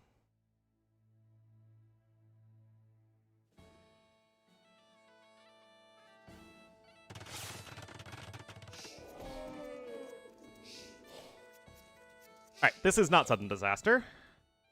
I don't think Vivi... Did Vivi even sign up for the tournament? I don't think he did. Yeah, I didn't even sign up. Anyway, so this is Sebastian versus Vivi. Just a ladder game. Have around 20 minutes to kill. Oh, wait, did I win the Teutons versus Berbers arena game? I definitely did not. I missed that message.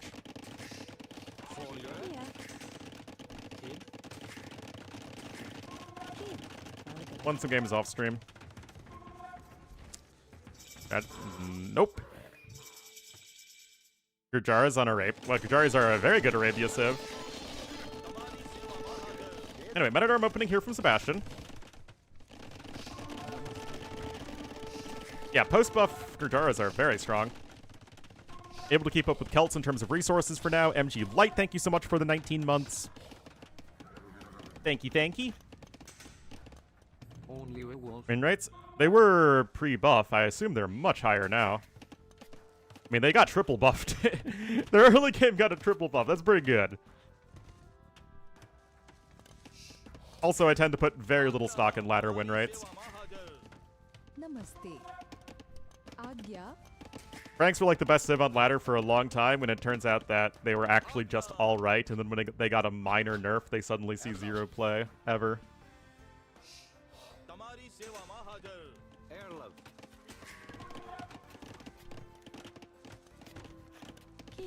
I don't know anything else about other non-AoV2 games. Or Borderlands. It was the berries, but the berries were nerfed and then people were still like, oh, ranks are too OP. Huh. Anyway, Sebastian did accrue a little bit of idle time. I mean, the Metadarm rush is very resource intensive, and Vivi's defense of it so far has been quite good. 9 archers at the moment. A couple skirmishers coming in here as well.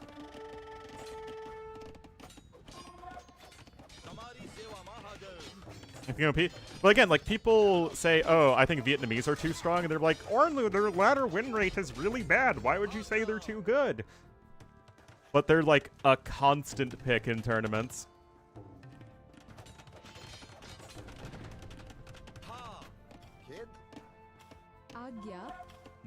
Ethiopians in Britain see very little play on any setting in tournaments. Except, like, blank team game. Yeah, like, Georgians are a terrible civ. Again, they're a constant pick in tournaments. They're just a harder civ to play.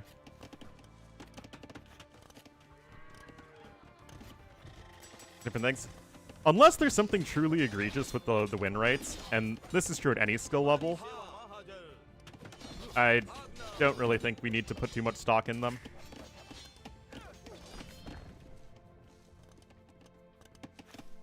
Why, hello there, little Corgi. How may I help you?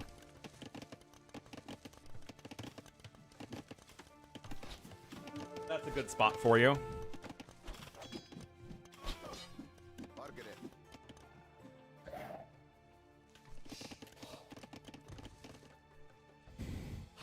It was pretty egregious before the buff. Which one? Oh, you mean for Gurjaras? Yeah, because Gurjaras were actually not that great of a civ, and they,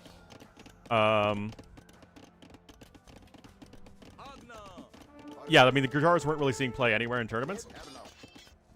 But I think, like, I do think just sort of qualitative understanding of how their gameplay works and how good they feel relative to other civs is important.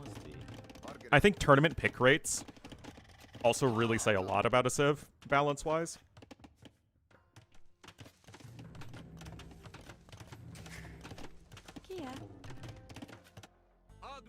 Because, in my opinion, how easy a Civ is to play is far more important than the Civ's balance when it comes to ladder win rates or pick rates.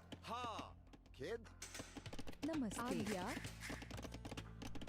Anyway, looks like Vivi going on over to a little bit of stone there. One scout was able to escape with its life intact. Anyway, Sebastian's, of course, going to be going for skirmishers because that's the best unit in AoE 2.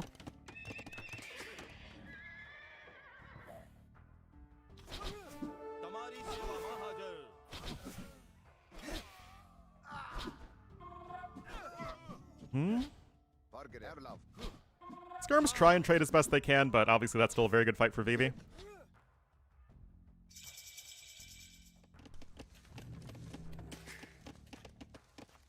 See, if I were in Sebastian's position, I would just go for longswordsmen and scorpions, but, you know, Sebastian isn't quite as cool as I am.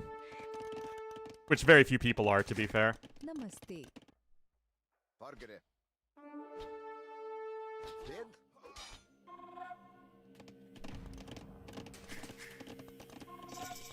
Oh, Castle Age in now here for Sebastian. He is going to immediately add 1 TC, get Bodkin and Bowsaw, and probably Elite Skirmisher as well. I assume. Yeah, there it is. Meanwhile, Vivi himself is adding in a 2nd TC. Youngly, don't be so mean to me. I'm very pretty. Damari Shiva Mahaja.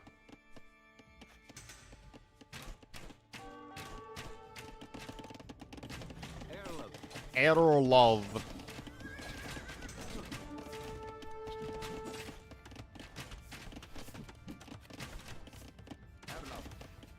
Sebastian should be fine in defending this for now. Both players are going to be on the 2 TCs. Scout's going to see the 2nd TC. Love that little run by there.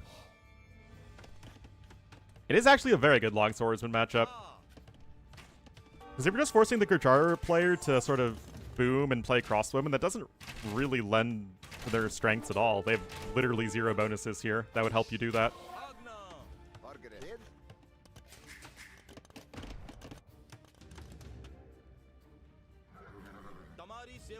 University coming in now for Sebastian.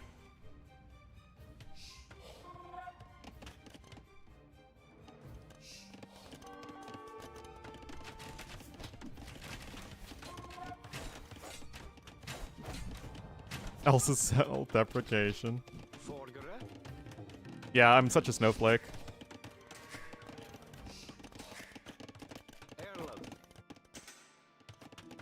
I don't think you can actually be somebody who's, like, easily offended and also be a streamer.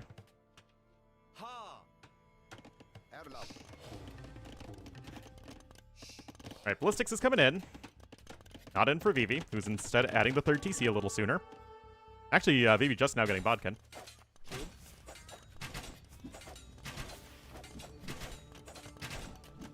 Hassan, I have never heard of such a person.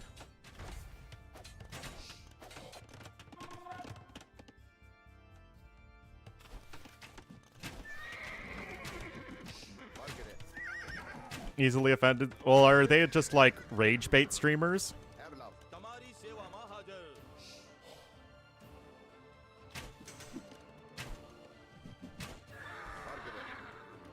Imagine go screen out charging, but nope, just skirms.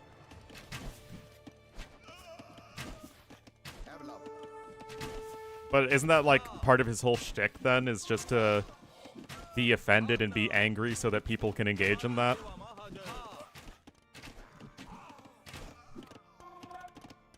Really? How is that entertaining?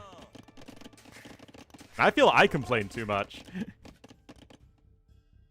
A communist? Ah.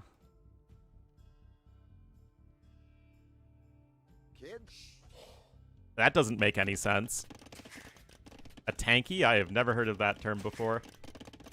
But clearly there is just so much about this online world that I know nothing about.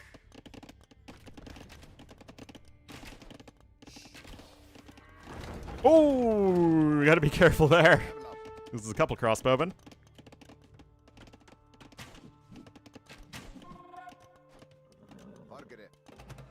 Lack self-esteem?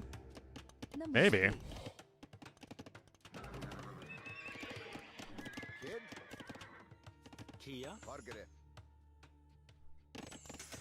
तैयार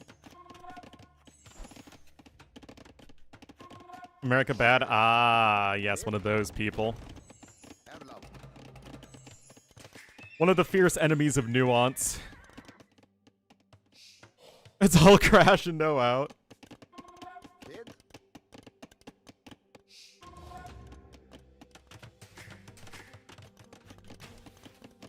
Therefore, China good. Oh, that's even worse. Our allies deny the occurrence of... Well, that just seems weird. Somebody who's making a boatload of money from engaging in people online, where he can freely spout his own nonsense, feels like the exact opposite of an authoritarian communist.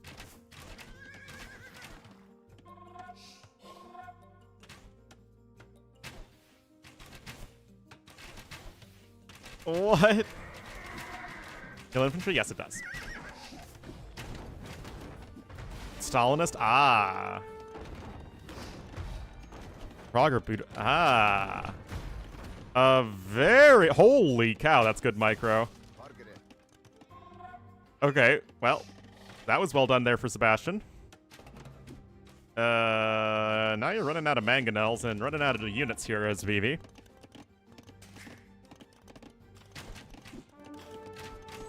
And 14 duos on the 2v2 ladder, probably because there weren't any other people queuing 2v2 at the time.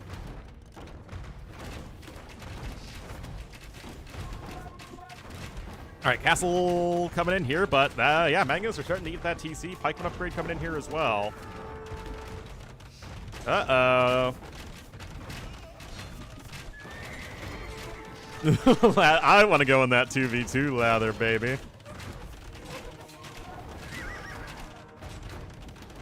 Communist discussion on Aruba? Arubia? Is that like Aruba, Arabia? Nah, I mean, this is just a ladder match we're doing to kill time before the next series starts.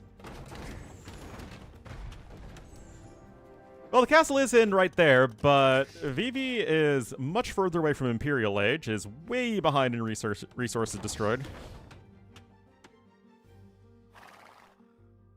Of other species of leftists? Yeah.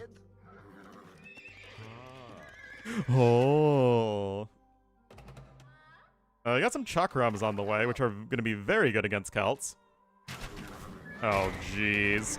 What on earth is that?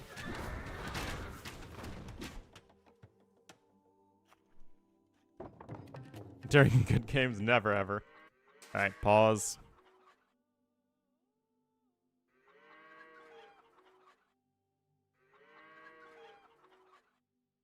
It's funny because, like, in America and with my extended family, I'm, like, a super lefty.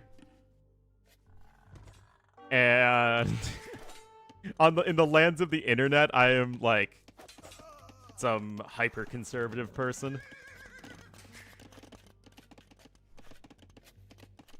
Teaming up, ah. नमस्ते Well, just sort of by definition, leftists have many different things they want to change the socio-political or economic system into, whereas conservatives generally want to keep things the way they are, so it's much easier to unify people around.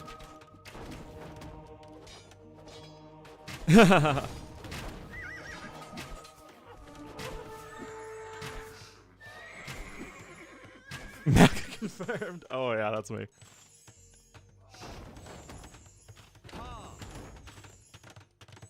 You're up. Yep.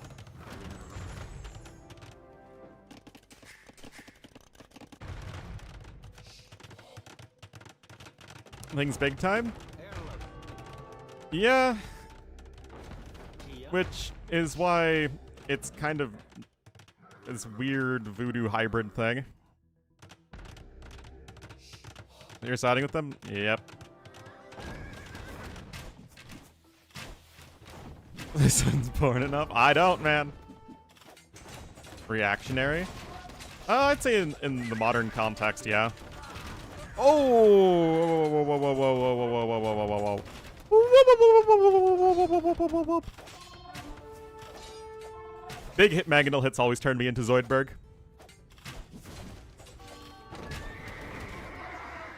I mean... Oh, of course he gets that guy sniped.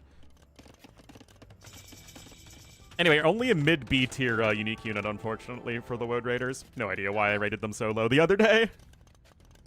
Woads are insane.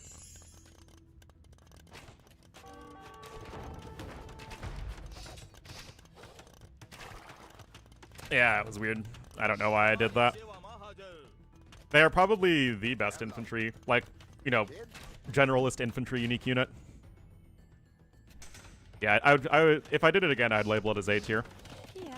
I also think that by the time I was getting to the end of the list, I was just really worried that the video was running super long, so I kind of wasn't thinking as much.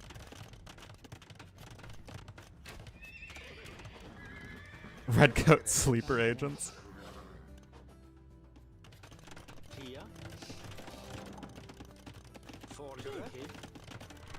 Lobster backs. Alright, shot 3 is on the way, but... yeah, the forward castle position's still gonna be tough to stop. I think Zerks are good. I put them in C tier, didn't I? I definitely put Berserks lower than Samurai and Woad Raiders. Well, what Woads do is that they are a very solid unit against archers, whereas most infantry units are not.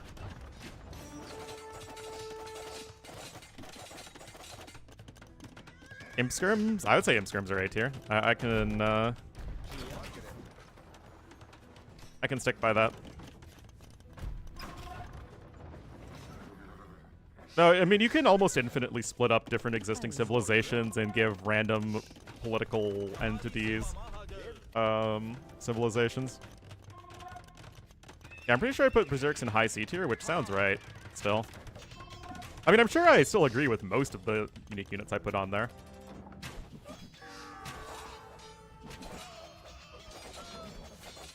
Ramcha is coming back in this way, and this is kind of the issue, is that Sebastian's playing Celts like they're an ARB civ, when they are in fact not. Better A? Yeah, I probably put them a little too high in A, but they are still definitely an A tier.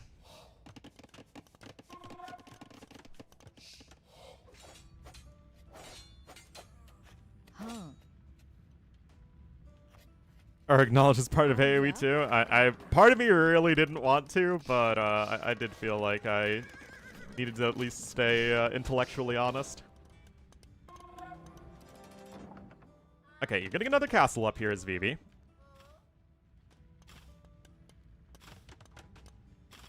Flaming Camel, D tier.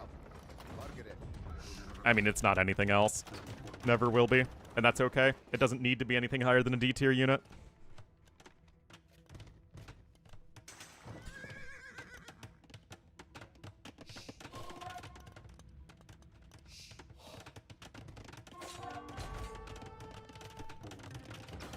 Can't believe it's Beto.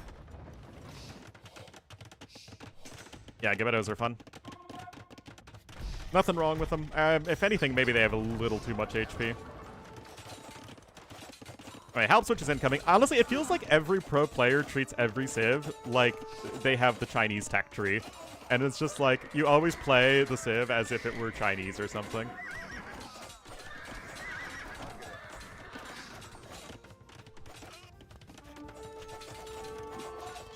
Chat, well, I mean, they're a meme unit, right? Makes sense.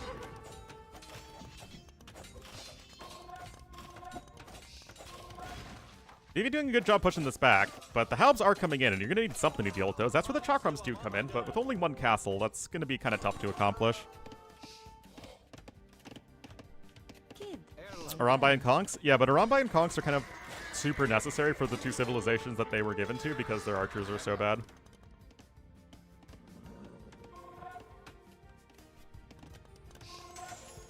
Interesting situation in this game, though, for sure.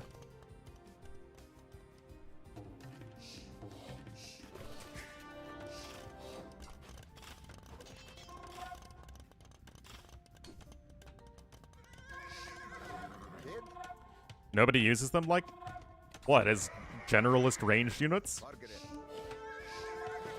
That is absolutely what both the Rambai and the Cogs are used as.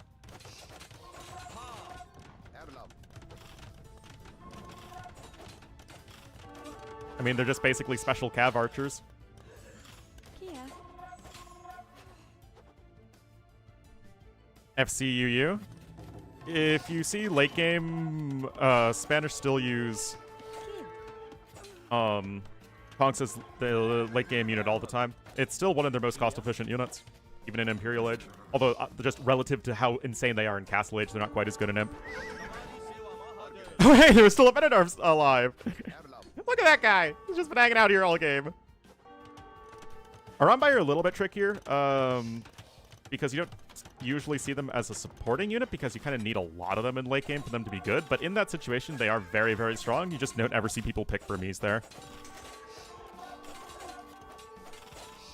No, that would be way too much splitting up of stuff.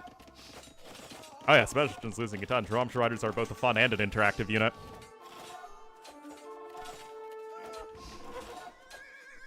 Well, I mean, that's just because where you see the civilization. I think the better question is, Full Metal Zim, how many times do you see, in especially a 1v1 setting, post-imp Spanish or post-imp Burmese? I think that's just the more accurate question. Yeah, it's just a matter of you mostly see Burmese and Spanish in low eco aggressive games. Anyway, some hand cannons are also coming out here because, of course. Paladins, gunpowder, trash units.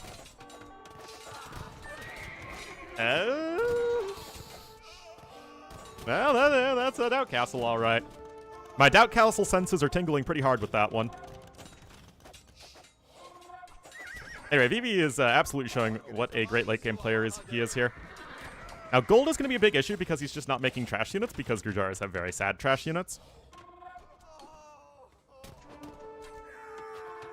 Placement for archers? Yeah, but you don't see people actually transition into archers or cav archers that much anyway. In, like, late Castle Age.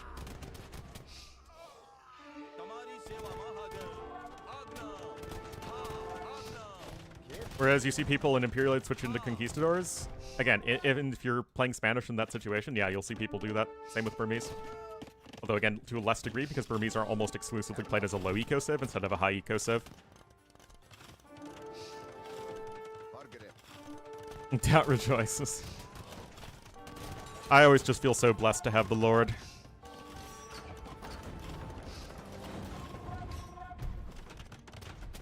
Anyway, I do think Sebastian was way too late in switching into non-archery range units, and he hasn't really made, like, any siege all game either, which is also pretty bad. Snipe pikes? Well, I mean, that is, like, a not completely, like, unreasonable situation, but it's also not especially common, and if you are in that situation, you'd still rather do that as both the Spanish and Burmese. Like, just because a unit is best in a fast castle unique unit scenario doesn't mean that's the only time you can ever see the unit played, unless you're exactly the Hussite wagon, but that's just because the Hussite wagon is a silly unit. Just like how Camelot is a silly place.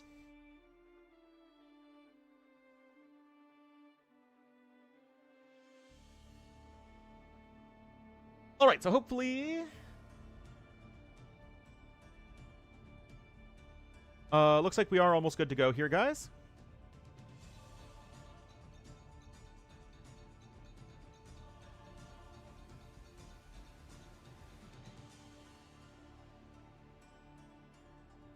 Looks like we have our drafts done.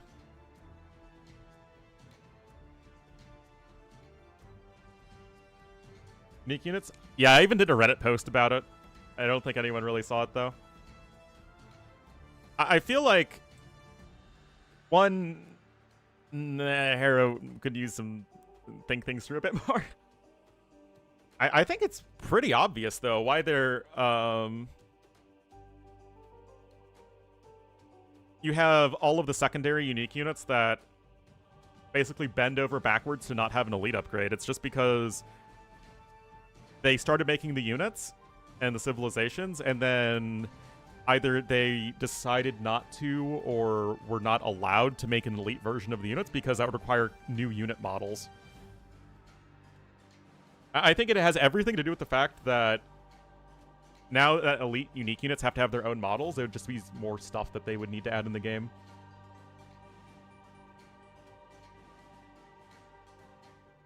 Squiggly knife, that's a new one. Terrible reason?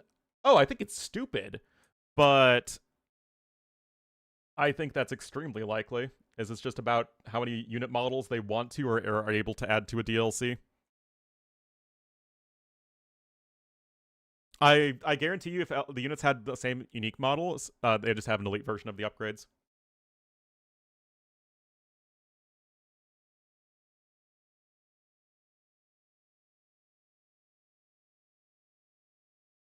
Most obnoxious? Yeah, those are pretty obnoxious for sure. Wait, what are Tic Tacs? Units? I think that's exactly what they're doing. I think that their budget is getting tighter and tighter with every expansion. That's why we don't get new unit voice lines or new architecture sets. And I think that they're just trying to do everything as cheaply as possible.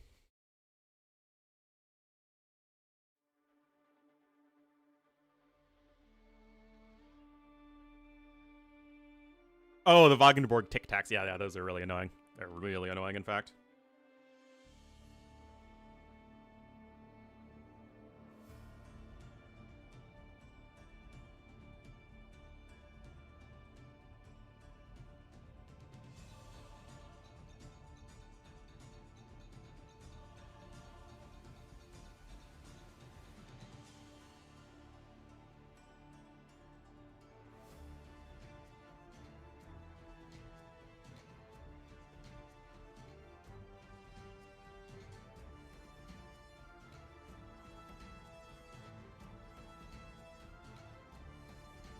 Yep. Like I said, I really think that Chronicles might have been most expensive. Was the most expensive expansion by far, except for the AoE one, Return of Rome.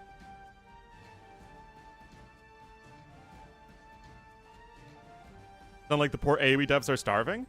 I don't think they're starving at all. I think that it's a matter of the money faucet that World's Edge wants to turn on to any DLC that is, you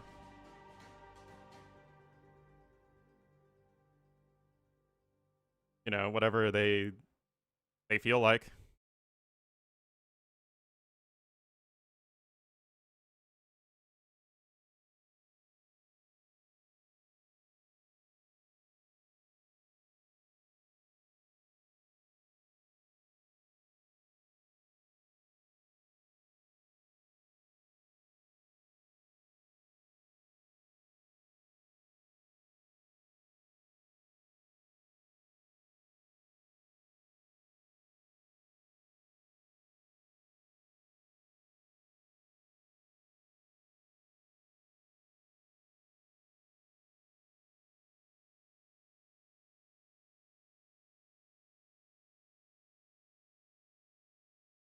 No elite slinger. I think that with slingers, it doesn't really matter because the unit actually doesn't need any more stats. And actually, if anything, they're too good in Castle Age and balanced in Imp.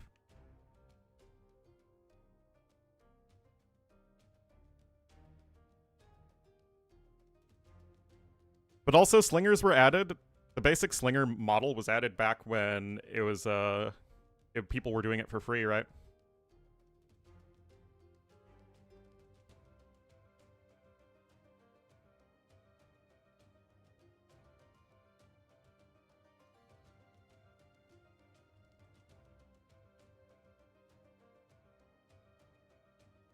Abuse of love. Oh, thanks, Bannister. Nope, Grenadiers. No, none of the non-castle unique units have a unique, have an elite model or an elite version.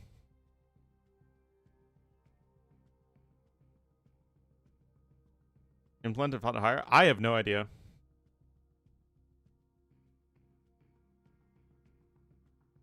Long-term design strategy. Again, like slingers were added in a completely different era.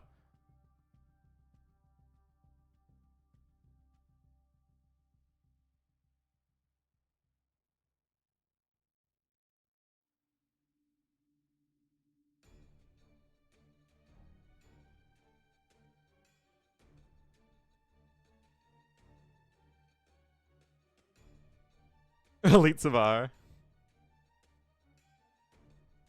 Where's the market for it? I have heard it sold extremely well.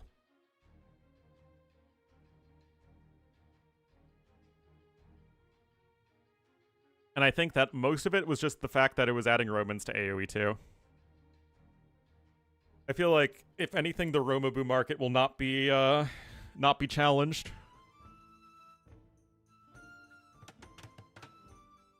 All right.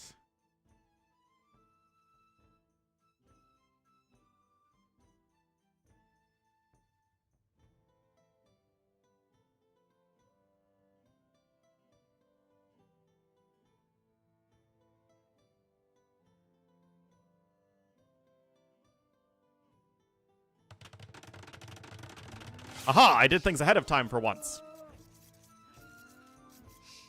The two session do the voice lines on it. Yeah, I think that the budget is now getting extremely tight on AoE 2 expansions, probably because they just don't sell as well as they did at post-launch.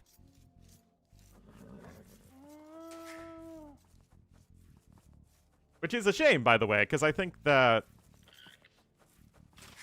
you have... I think people are really happy with the formula of, you know, Lords of the West, Dawn of the Dukes, Dynasties of India, and the Mountain Royals.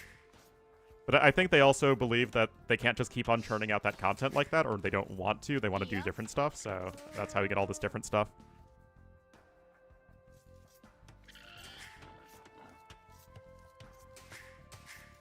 Finish it, but couldn't.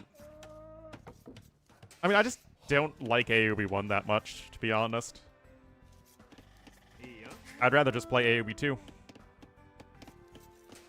Anyway, Kingstone, the Cyan Japanese here to the east of the map on Triple Tunnel. Yay. And to the west in the red, yeah, as the Britons, it is Hearttt. Like the multiplayer? I don't know. It's hard to say without having public data.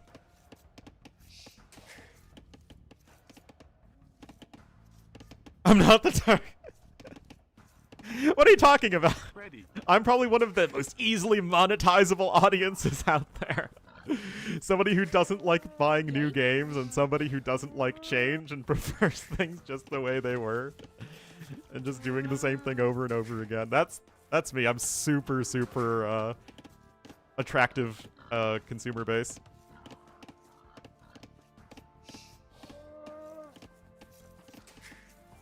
Well, I do know that at the very least, AoE 2 players, the player base is very consistent, so that's why they keep churning out DLCs, right? We're not in a situation where I've ever gotten the inkling that they are not going to continue to make expansions. See, well, I mean, I am. To be fair, if I didn't get all the expansions for free, I still would buy them. Just to do content for them. Ready. Make it a live service. Ow!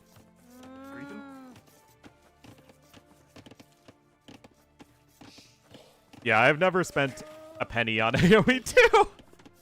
Well, to be fair, I did buy the... Well, my parents bought the original AOC like 2 or 3 times. But still, I actually don't think it does. Which is why Chronicles, I think, was a huge letdown. I think Victors and Vanquish... Victors and Vanquish also probably didn't sell very well, but also it was so absurdly cheap to make that they probably didn't care that much. Steam edition? Yeah, I did actually. So I bought Steam and I bought the Steam expansions for HD. Important for revenue? I think you definitely need single player. There's a reason they don't just do multiplayer only DLCs. Get another DLC this year? Either late this year or early next year.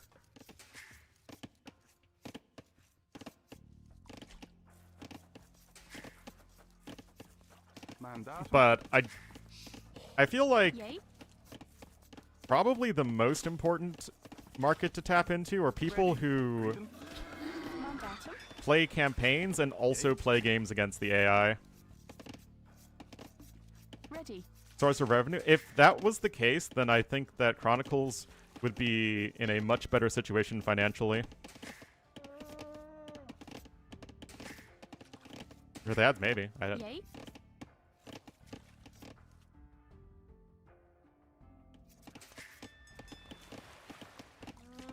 Cost revenue efficient? I think so, but they don't seem to want to do that. I feel like they could literally just release a DLC that gives you a full-blown Chinese, Korean, Church and Khitan campaign. And that would, you know, you have good storylines, reasonable voice acting, you know, decent scenario design, all that stuff. I feel like it would probably sell more than it costs to make by a good enough margin to be profitable.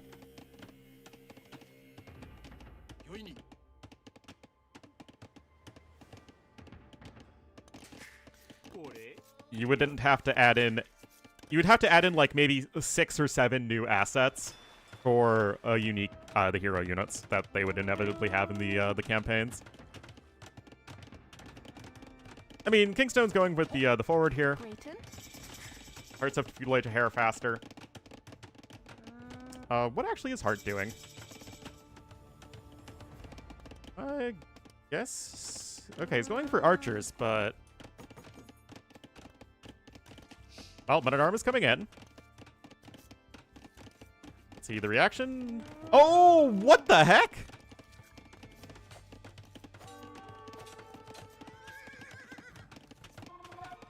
Did you see those units? It's like they were on the tile and then were not on the tile.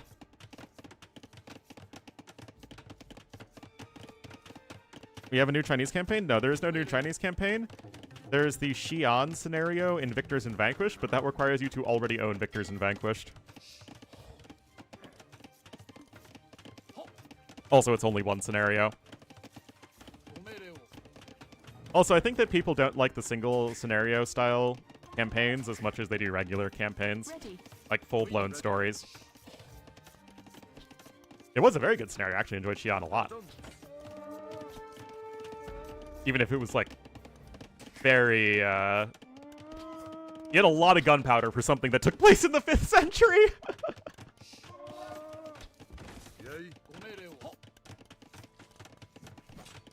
Well, yeah, I mean, there's the Three Kingdoms campaign, but that's not like a Chinese civilization campaign. And again, the Three Kingdoms campaign has the issue that it only ever interacts with other Three Kingdoms civs. So there's very little variety. I mean, technically the Chinese civ appears a couple of times, but they don't do anything that's unique to the Chinese. Isn't that Chinese? Yeah, but it's not the Chinese with the Chukonu and the extra villagers and all that stuff that people associate with the Chinese. Oh, you don't even have enough stone for another tower. This is rough.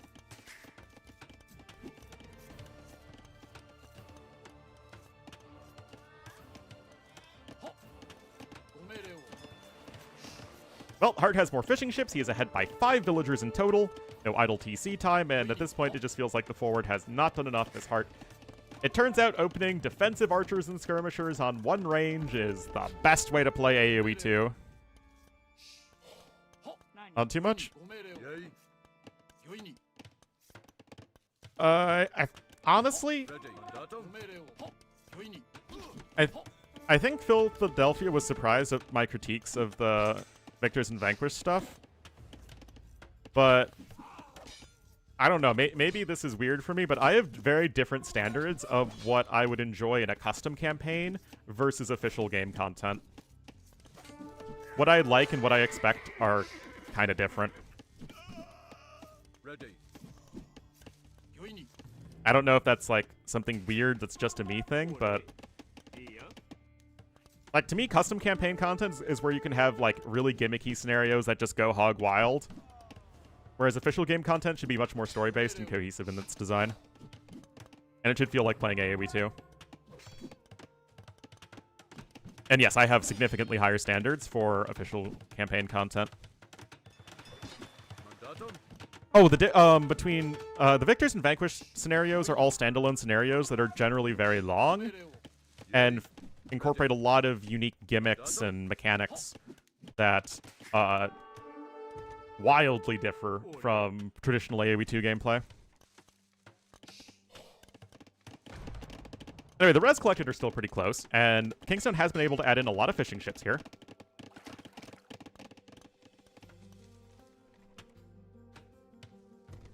Official content? I mean, but also it's kind of annoying because of the stupid raids. Because you can't keep your army at home because you need the army to actually be out on the map and do stuff, but then you just have like the frickin' Orange Vikings player just show up and take your frickin' strongholds. Expectations for both? Yes.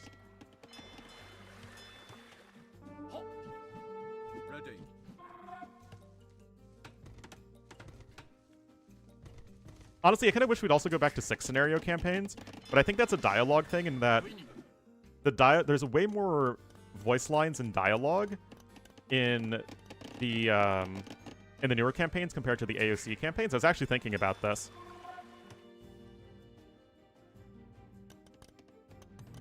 That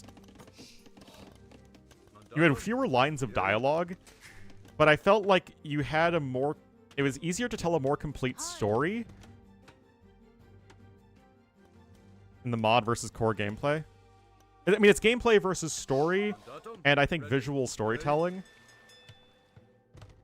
And I feel like that's something that AOC just did better across the board. You don't need 10,000 lines of dialogue to explain what's going on. You can just kind of show it. But yeah, like, I really, really enjoyed Ragnar as a mod, and I found it really tedious as an official scenario. Anyway, these archers could make things annoying.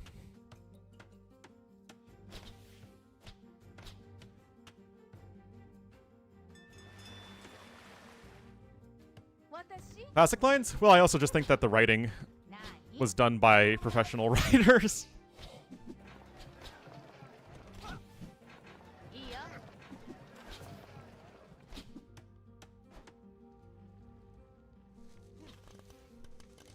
Talk to that guy? Well, yeah, I mean, there's a reason they didn't do those after the Forgotten.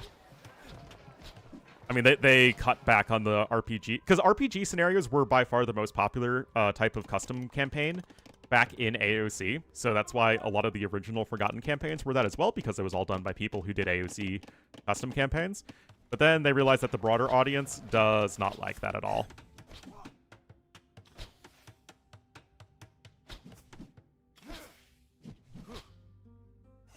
Not your passion? I mean, I think it's going to be exactly like the first Chronicles, except they're going to add a regular multiplayer civ almost certainly.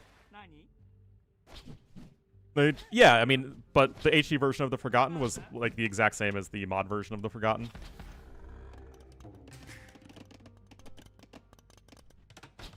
Just with more changes. Ready. Anyway, both players are on the way up to Castle Age. It's 18 to 15 fishing ships. Got another dock coming in here for Kingstone. New campaigns? I think that they either don't have professional writers, or they have ones that are of substandard quality relative to the general game writers and voice actors they had before. Like, there is no way you're getting more mainstream game voice actors in AoE 2 DLCs. They're too expensive. So I think they have a lot of cheaper voice actors, to be honest. Not that they do a bad job, it's just okay.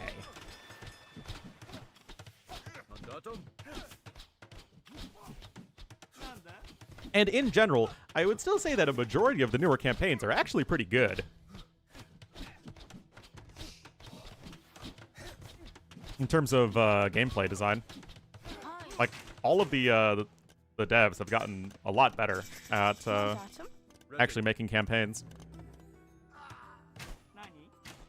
Oh, one villager snipe there. And the siege push is going to keep on happening.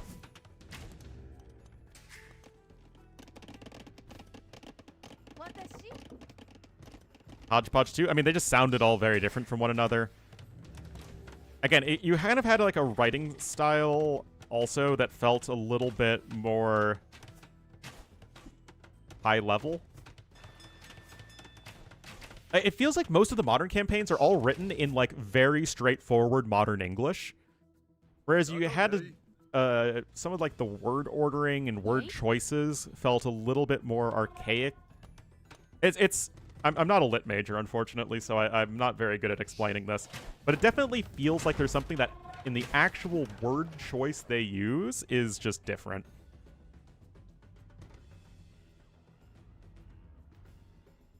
Mandatum. Ready. Anyway, E-Skirm?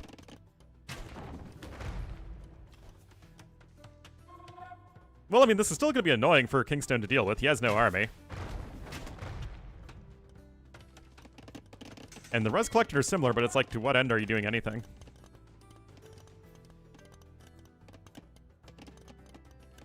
Grayton. And background music, there really is. I do think it's kind of funny that the original games had the much, much, much more campy voice acting. Like, it was very campy voice acting.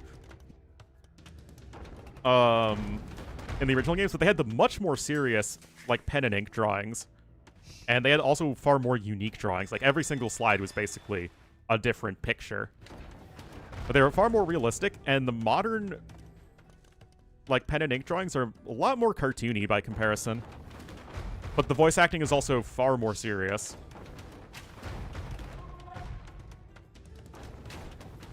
Anyway, Imp is on the way here for Cyan. Skirmisher production has started, but you still are gonna get broken through very soon.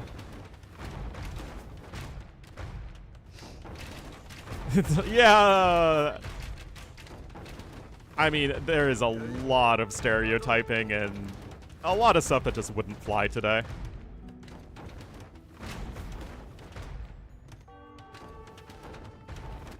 I also don't think you're ever going to name a post-9/11 scenario jihad.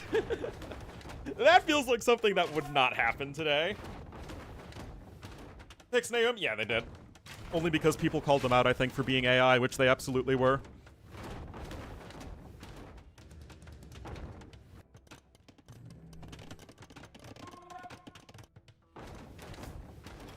Further reinforcing my general strong dislike of AI. Look at all those lumber camps, man. Oh, Jerusalem? Yeah, they probably wouldn't touch that with a 10-foot pole today.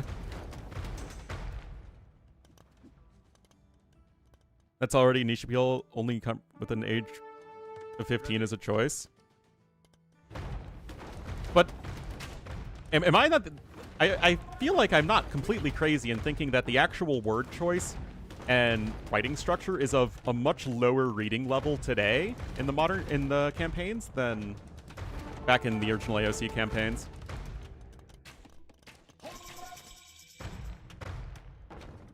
The Pokemon. Oh my god.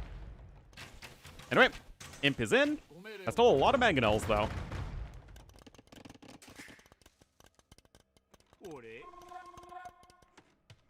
To US audience?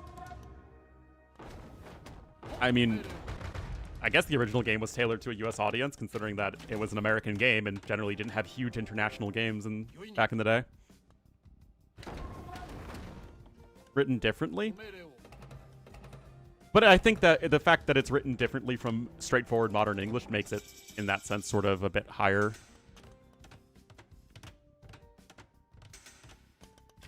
Again, it's...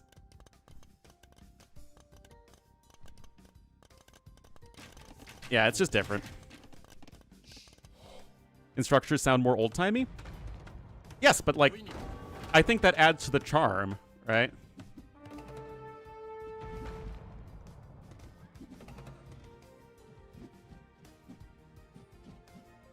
Some guy. Exactly. It's the modern campaigns feel like they're Wikipedia entries.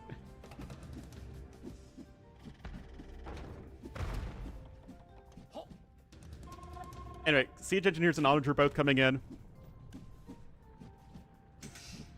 How? Well, Heartt's macro has been better. Remember, Kingstone started with a forward that didn't work out, so he's already sort of behind in that respect. Wait a minute. Where are the other Whoa, what the heck? You're running out of mangonels, dude.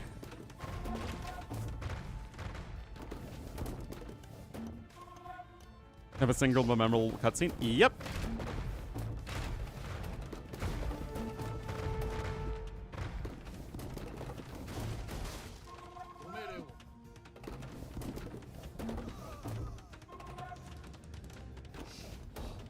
Literally, it did it. Oh my god.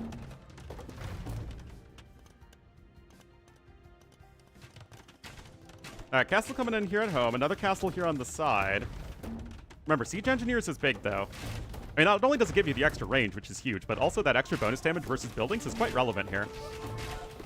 Wait, 54 versus 45?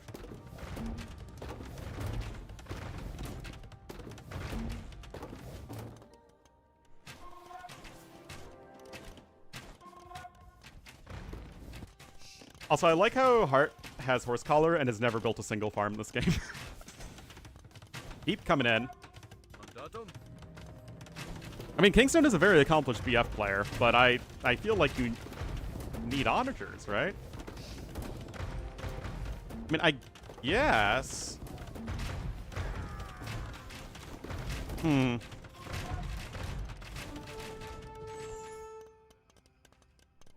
Could just start to go after that castle there. No, not keep! How will he be able to keep up his oh, it's gonna be saved!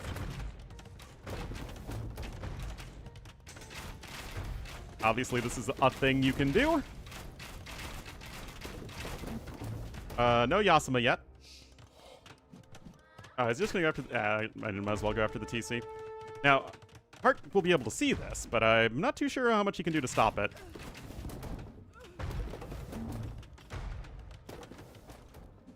It's amazing how terrible the KD of Kingstone is, and he still could very easily win this game because he's never taken what's felt like actual impactful damage.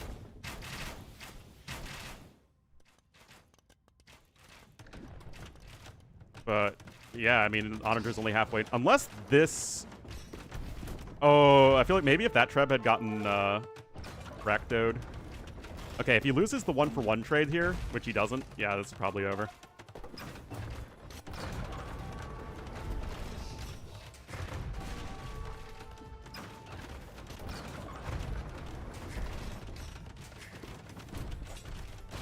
Oh, we got all three at once! What? Wow! Okay. Alright. That is wild. Talk about just in the nick of time. Like, literally a hair later in this game is Kingstone's. That is absolutely wild.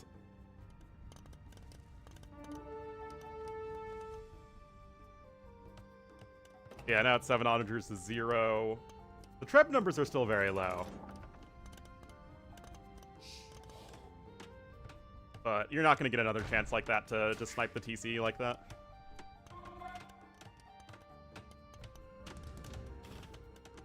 He's one mango shot, seriously.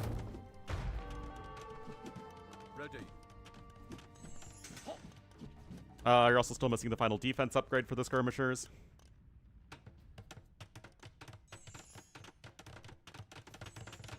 You're actually missing a lot of upgrades right now. I mean, you have your Japanese fishing food income, which is good, but you're not really able to liquid... Wait, what? Heard someone dying somewhere. Well, that monk is certainly doing that. Mango hits? No. It does help against archers a lot, though.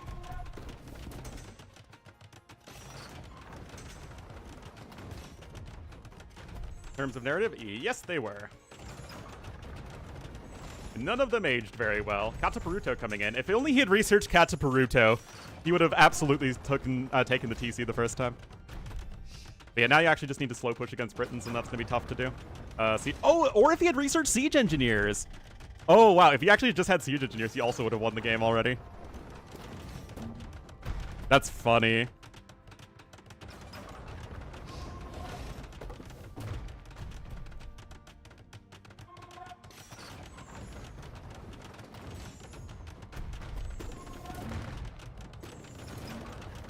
All right, Kataparuto and Siege Engineers are both coming in.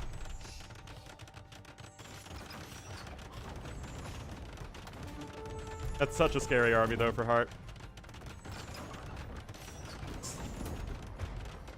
There's Werewolf.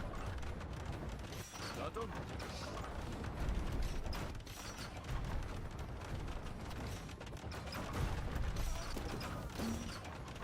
Like a true high schooler, yeah, that's what as high school report as it gets. That's a lot of dead onagers, though.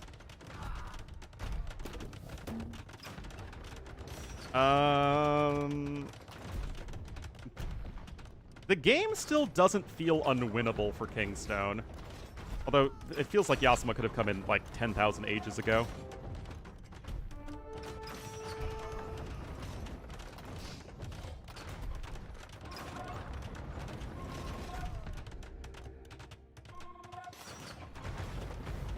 No, he's just been repairing. Repairing's pretty OP. Also, you can't research architecture as Japanese. They don't have that upgrade. I mean, Hearttt only has the one castle.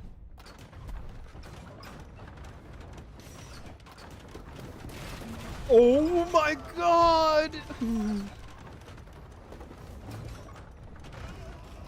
Oh, that's rough. That's real rough. But obviously this is just where Britons are at their best, right? Just poking around. Some specific ents. We're not naming names here, but a specific ent might like it indeed.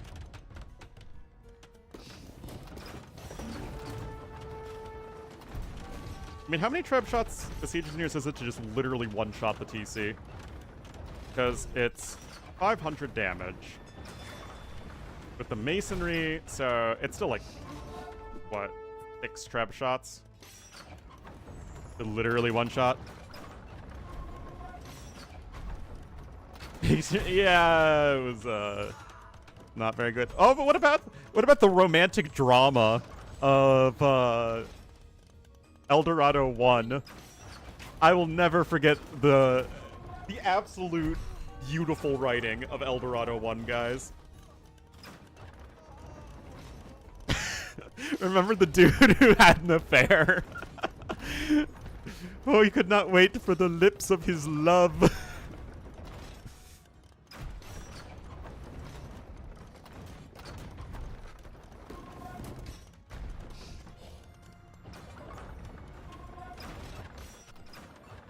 Nostalgia? I mean, it was just so low budget, right? Anyway, it's hard to beat Britain Trebs in a Treb war.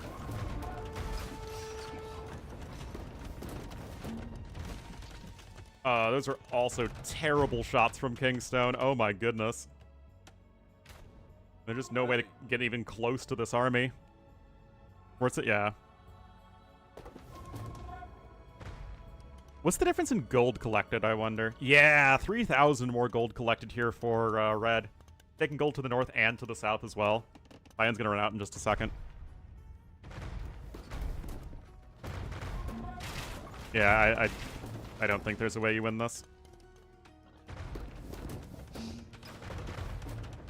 Even if you try and cut all the way around back over here, which would almost certainly not go unnoticed.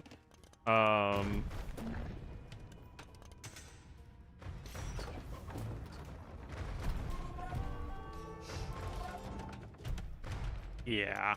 I mean, he came so close. I mean, this TC's taken more than fatal damage. Does TC? No, I don't think you can. You just die to the onagers first. Because you need a way to take down your opponent's onagers, and I just don't see how you do that. In fact, I don't even know what Kingstone's trying to do at this point. It feels like he just never has had enough. Well, I mean, he's not going to win a long game anyway. That's not changing anytime soon.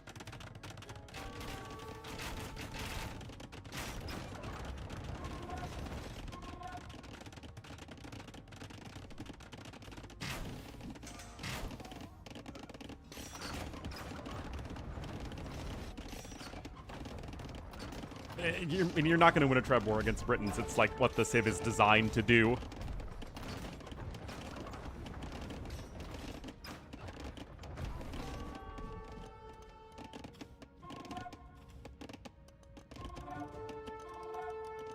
Oh, he sent a Treb down that way.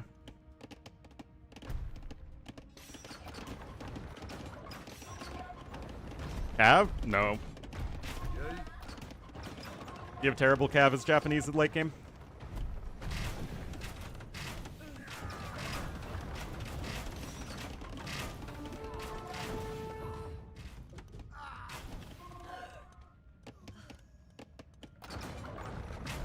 Okay, I guess he's going for the big boy play. It is literally going to die to one onager. I mean, Hearttt has had about as good a unit control as you could possibly ask for. Wait a minute, what?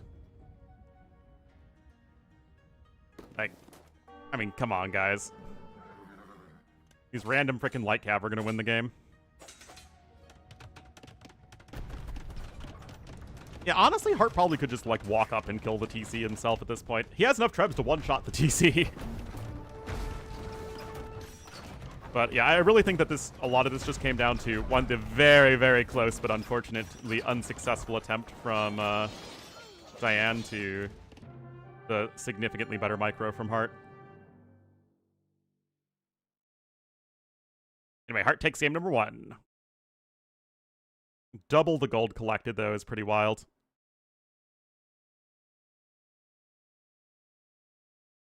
That was so... Like, again, if either Siege Engineers or Kata Peruto had been in, the game is over in the other direction.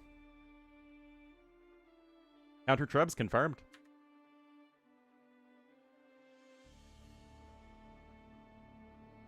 And that was Britons over Japanese. And Arena will be the next map.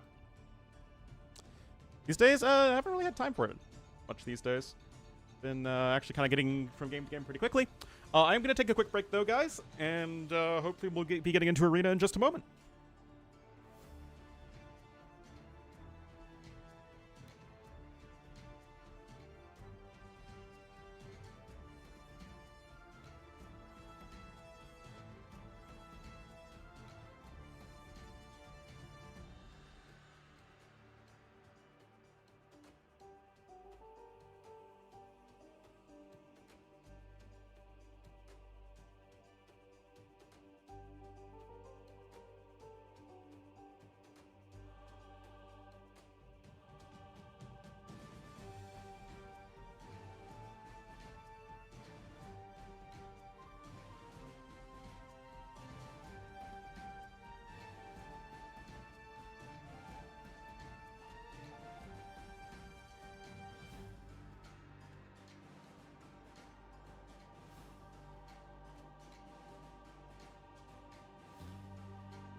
All right.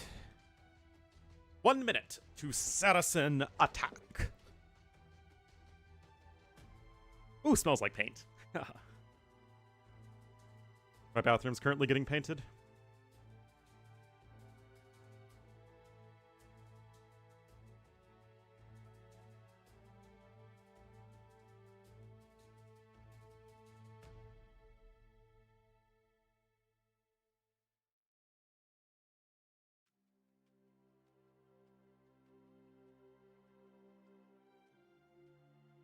Ugh.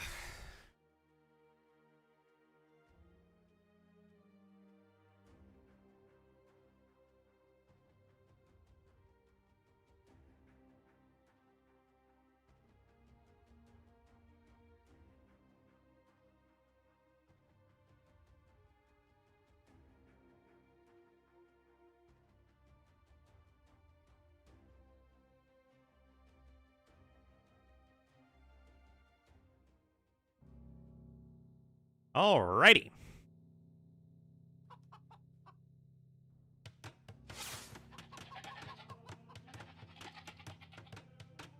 This is consistent.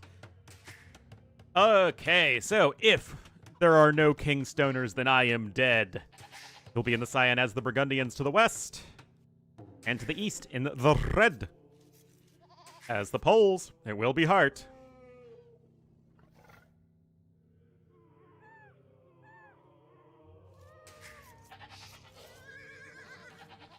So, Poles feel really good though. I played them a couple games, I think, on Arena, and both games have just felt so freaking strong for Poles.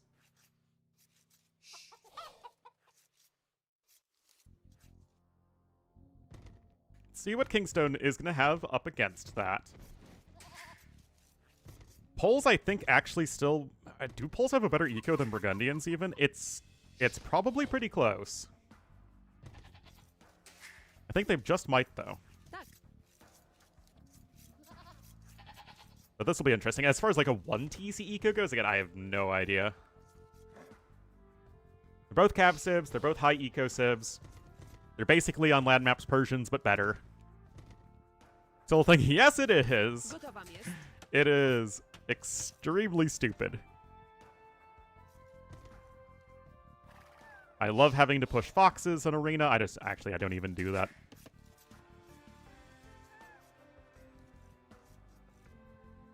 Like, why is this something that you have to do? It actually really annoys me that the devs add stuff like this to the game, but then they also add auto-firing. It's like, you take out something that is, like, so minor in terms of, like, tedious early game macro mechanics, and then you add something so insanely tedious on the other side.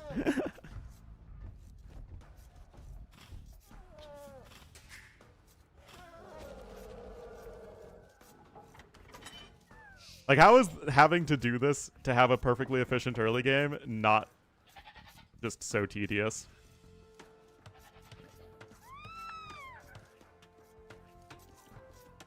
Yeah, you can lure the foxes. You can lure even chickens right now. Everything's lureable. Anyway, DBA coming in.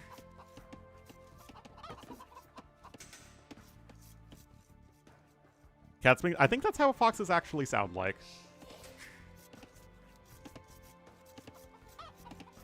Yeah, I think that is how they sound.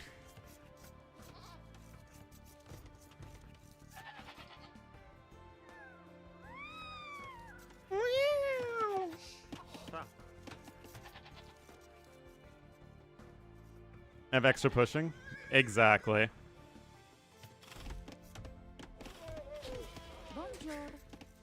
And then you have all the chicken funneling nonsense. Thankfully, there's no chicken funneling happening this game.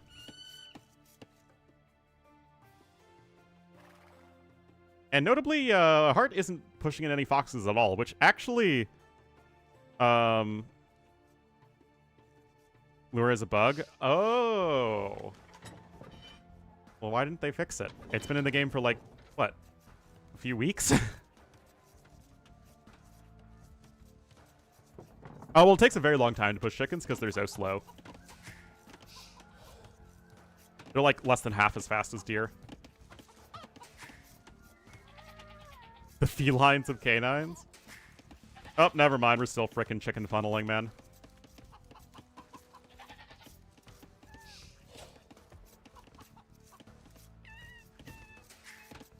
I mean, you can get pretty crazy get up times now. Yeah, I was wondering if Hearttt would tower rush.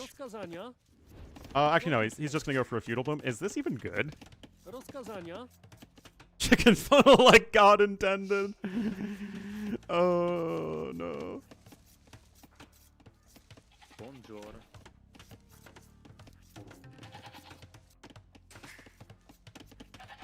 Well, I'll be curious if this is actually good.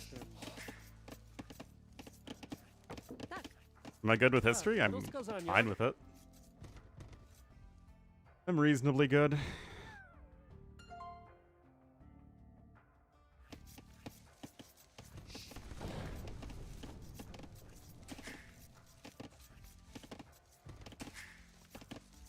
Well, yeah, no tower rush. Just gonna be a full-on feudal boom. What is this house placement?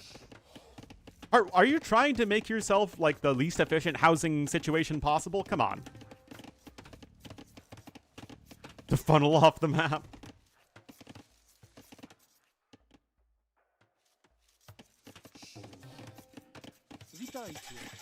What?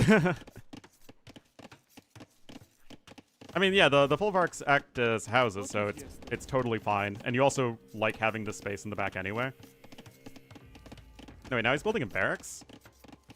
What is the barracks? Unless you think you're getting tower rushed, but when what world will Burgundians ever trust you?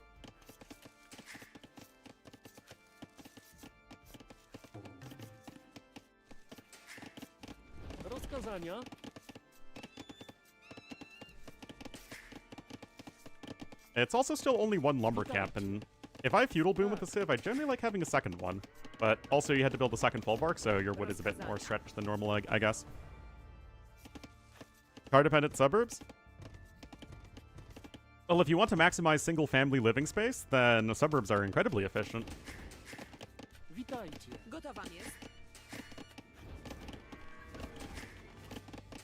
Just plots of land next to plots of land next to plots of land. It's just, you can make the argument that desiring single-family housing is inherently unsustainable. Which it is.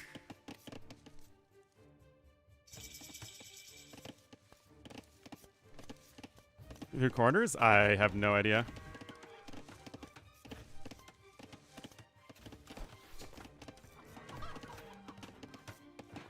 Alright, market coming in.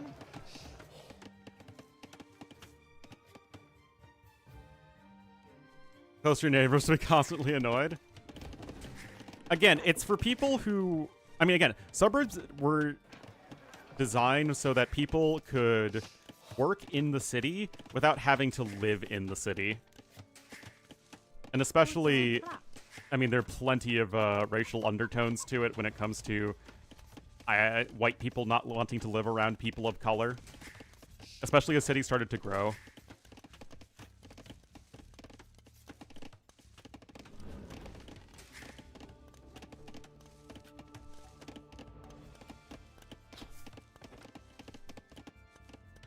Well, market on the way here. And this is actually still pretty darn quick castle age time, actually.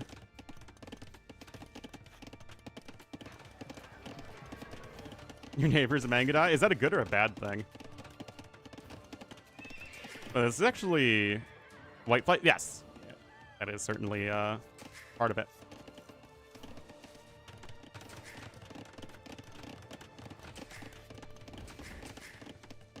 Especially early on, suburbs were completely closed to people of color. Oh, a random Flemish militia. How interesting.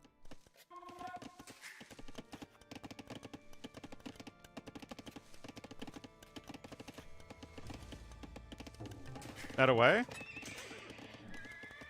A lot of that actually has to do, especially where I live, Because it's not like there was no development and then suburbs existed. It was generally farm country. So you had to work around a lot of very complicated land ownership situations.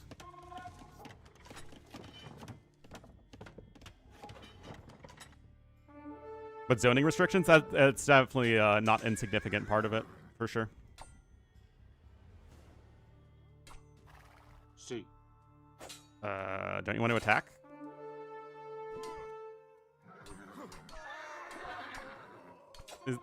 Why is this the worst possible engagement for art? This is like me microing, man. See. Wow, actually, this Flemish militia's doing well. Do As soon as Pozot. Cyan started microing, it looked pretty good.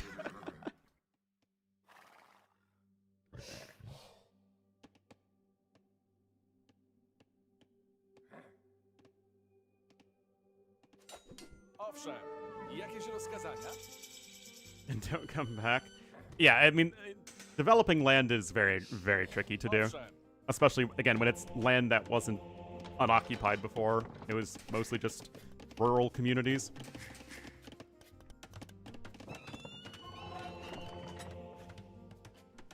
Bite the bullet and clear it. Do waszych usług. Yeah. We don't really do that in America as much. Owszem. See.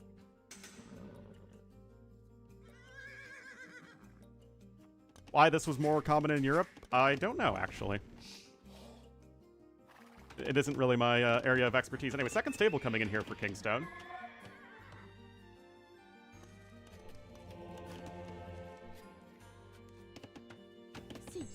Goodbye, Hassan. Alright, blacksmith now coming in.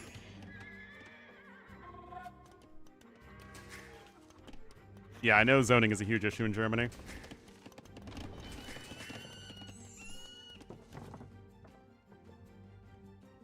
I mean, people want the benefits of having space and comfortable amenities nearby to raise a family, while also wanting the points of interest and job opportunities that a city provides, right? It's people wanting their cake and eating it too. That's the whole point of suburbs.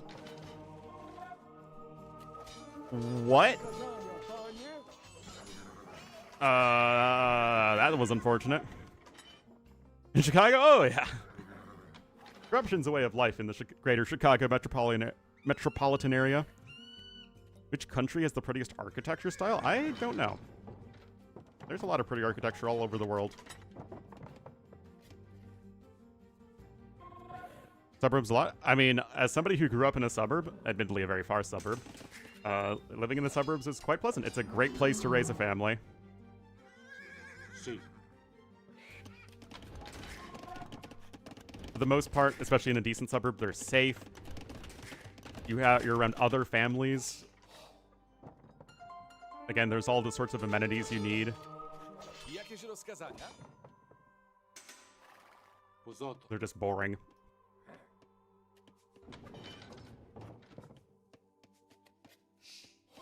Living in a walkable city? One, that's not how American cities are typically designed. Be walkable, and also urban sprawl is kind of huge. Coal mines and company towns? Yeah, it's amazing that there are people in America who want to go back to that. Anyway, Kingstone is still getting slightly the better end of these engagements, and you can see that the resources collected are actually quite similar.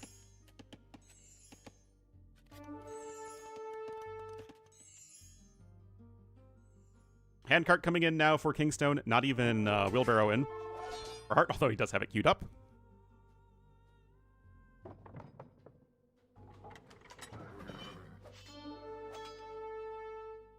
But yes, I mean, I also enjoy cities that are walkable with good good public transportation. The issue is that I think part of the American cultural fiber is wanting to own your own house and having your own space to do that. And obviously that's not viable for most people in cities, which is obviously way too expensive. I mean, that sort of frontiers person mindset is certainly, you know, goes back to the very foundation of America.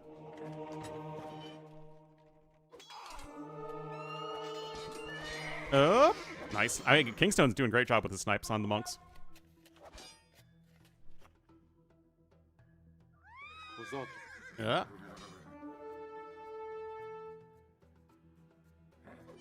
The rifle. Sim.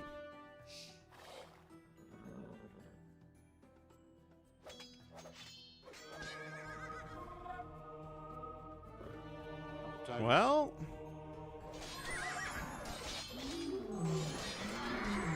I don't think you win this as red at all, right? I guess it was an even fight. The monks all got sniped, so I guess it's a win as far as that goes. Iron Casting's going to be in here too.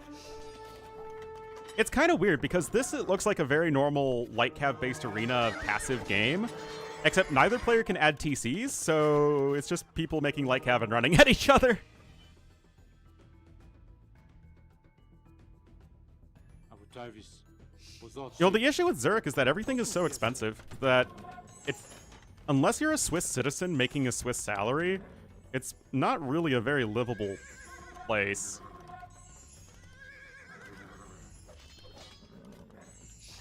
Os outros. Sim. And I imagine a professional Swiss salary would be essential as well, otherwise I don't see how you're getting there.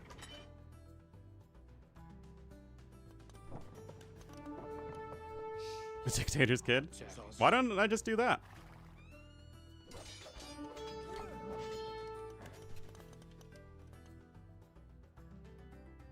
Os outros. Abu-Tavis. No money? But yeah, it's still all relative, right? Sim. Os outros. Zurich is one of the most expensive cities in the world to live in. Tavis.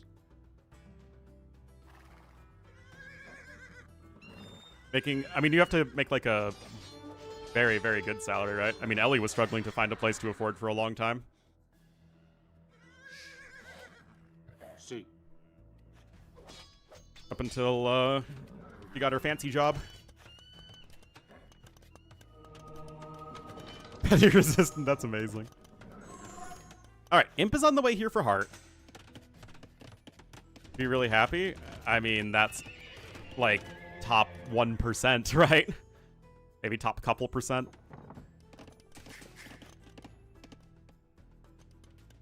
Well, Kingstone was able to grab 3 relics and all this. I do think he's slightly outplaying his opponent. What's Heartt doing, actually? He's not going Cav Archers, is he? Abu-Tavis.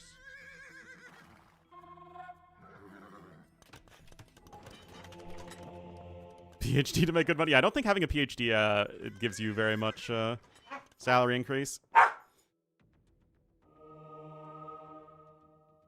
Uh-oh. I have a Corgi barking at me.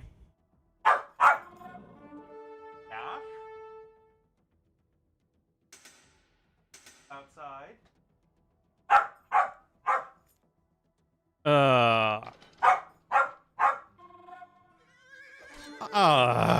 Be right back.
Annoying! Annoying! Did anything thrilling happen yet? See. That's a lot of paladins. Fully upgraded, too. What did I do? I took Dash out and fed him.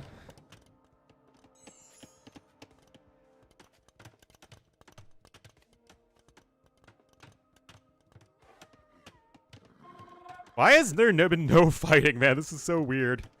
Also, it looks like Burgundian Eco really is still taking off relative to Pole's Eco. Owszem.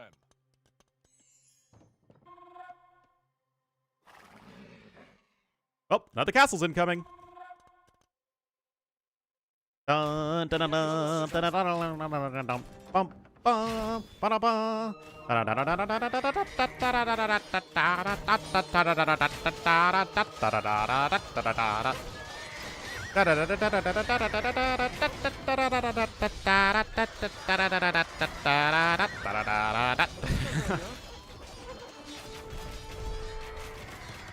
Well, that was a comically one-sided fight. Copyright strike. Oh my god, guys. This is all sorts of not happening. Is he just gonna kill the TC? Sure, why not, man? Do whatever you want, Kingstone.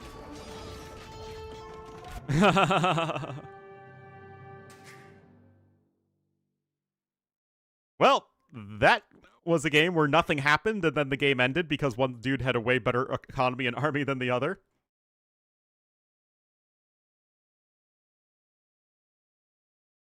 I mean, Hearttt himself was only going for the gamble, right? Going for the snipe. It's like he never thought he would be able to fight his opponent's army. Also, he had all the light cav and he saw all the upgrades for it, so it's like the most obvious thing your opponent could do is go for the paladin switch. Well, at least we were here for the thrilling conclusion of that game.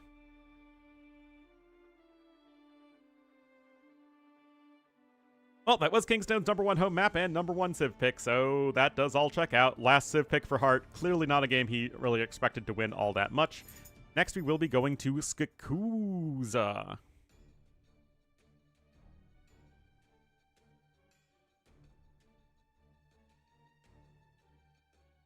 Skukuza. What civs? Alright. In a minute 15, we shall get into game 3. Everything's tied up here at 1-1.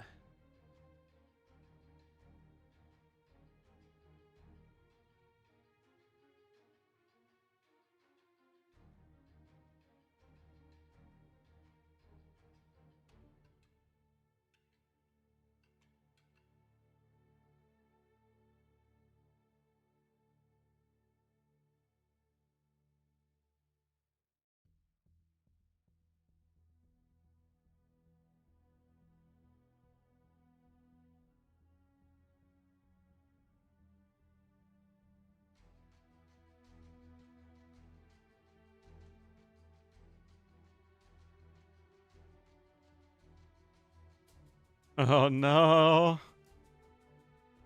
Oh jeez. Why do clips exist?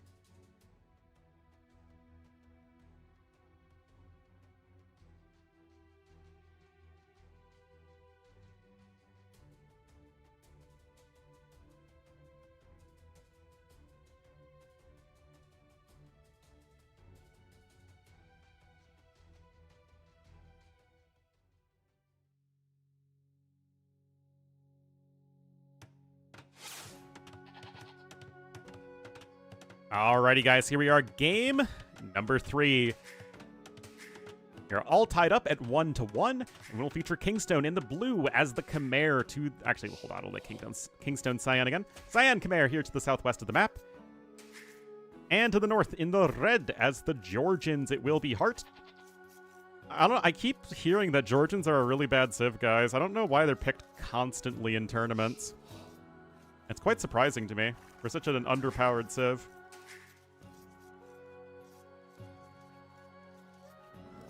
Alright, so for Skakuza, I do like both civs here. They are two of the very best civs in the game, for a reason. Georgians are really going to be happy with the mule cart. You can go take the hunt in the middle of the map early on if you want to. You can also go to the edges here. And as the game progresses and it becomes difficult to fully wall yourself in the map, the fortified churches are going to be really, really helpful at defending yourself. And for Khmer, again, the house garrison is really important for early defense. Yeah, perfectly fine. Manaspas and those players. The funny thing is, I still think Manaspa are underutilized relative to other units for Georgians. Like, I feel like we see Georgian cav archers way too much and Georgian Manaspa not enough. The unit is still crazy good.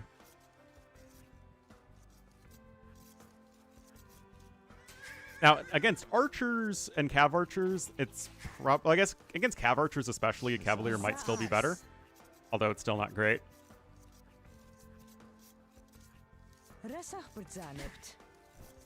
Yeah.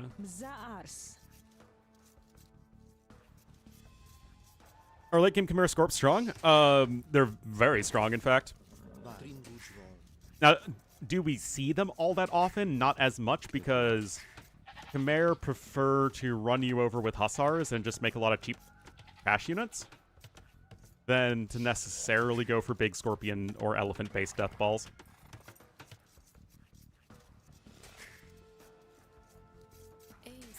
Khmer are an economy civ masquerading as an elephant and scorpion civ. Goth Cav Archers? I mean, I've seen them Goth Cav Archers in a game featuring the Sheriff. Goth Cav Archers, a tale as old as time.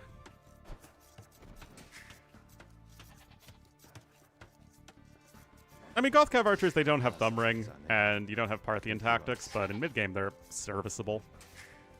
You have Bloodlines and Husbandry.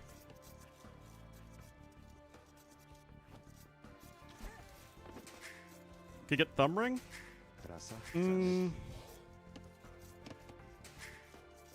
I would be a bit concerned about giving Goth such a strong late-game option that isn't infantry, though.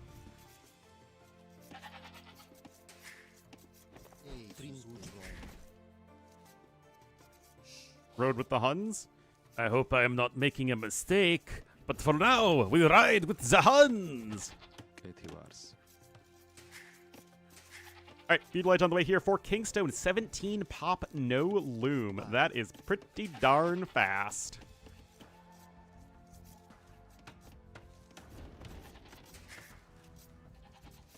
Yeah, that was Burgundians, to be fair. The Ostrogoths in Attila V primarily exist to exist. And I guess make you feel less lonely on the battlefield.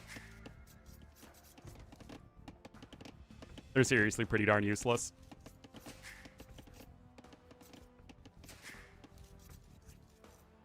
Alright, Loom is queued up right after Feudal Age. Meanwhile, Hearttt is going 19 pop, no Loom. Still has not queued up that upgrade as of yet.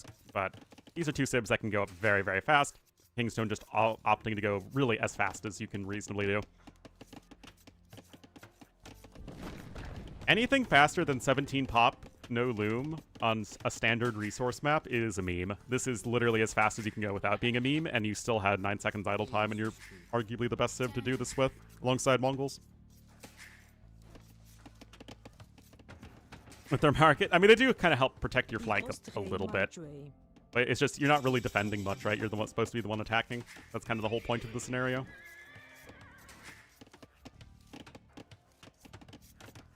We're gonna look to wall in this area at the back, which does, unfortunately for Kingstone, still leave a gold that he will need to collect at some point that is exposed. Res collected are slightly in favor of Hearttt, but that's actually decent enough for Kingstone, considering he went up sooner. He has double bit axe in, and he can start making plenty of scouts right away. Moon is now on the way for Hearttt, and he is also likely just going to be opening some scouts. Here's the stable. And this is going to be one of those classic situations where the Khmer player is either going to need to drop an archery range very quickly, or just really rely on walls to defend, because, yeah, it's difficult to win a scout war as Khmer without something else.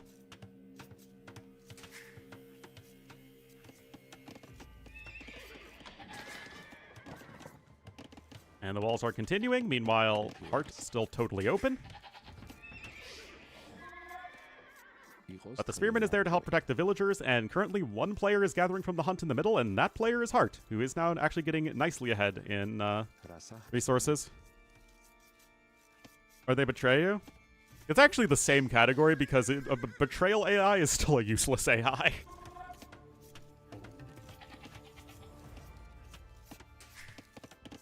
But yeah, basically.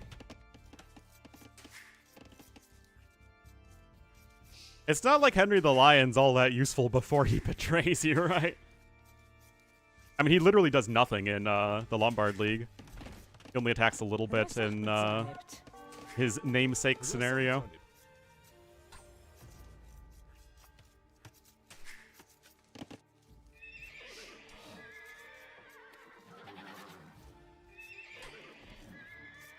Well, I mean, Hearttt just has a larger army here. Or sort of they're, I mean, not the worst in the world, that's true.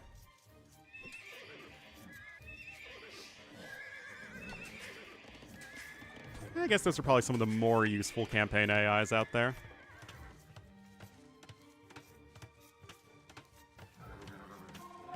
You be lying, indeed. Alright, Hearttt is going to send the villagers back home. Again, his eco is looking very nice with his later uptime, and the fact that Kingstone really rushed up to Feudal Age hasn't helped him at all. He has almost a villager worth of vital TC time. He doesn't have an army advantage, and he really has not got a whole lot going for him right now.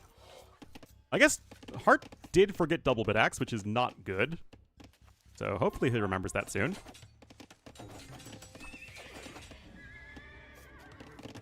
But yeah, right now you have nothing that kills Spearmen. You don't even have full upgrades for your scouts. Yes, we can get the attack upgrades and defense upgrades here, but still no bloodlines as an option.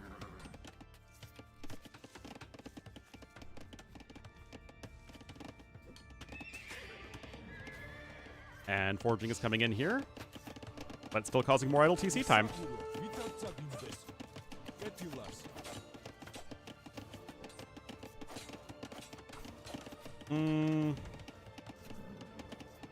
I don't know. This doesn't really feel that great.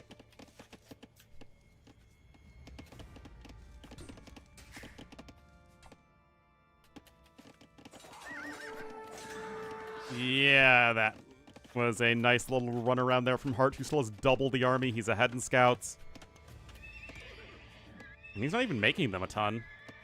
But he's keeping them alive. Kingstone losing 2 scouts for killing 2 spearmen is not a good trade, especially since these scouts are also quite low in HP. You died from being AFK?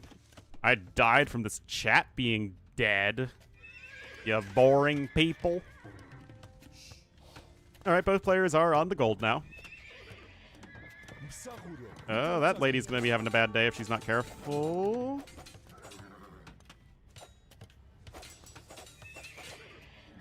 I mean, still, it's just, you don't have many scouts.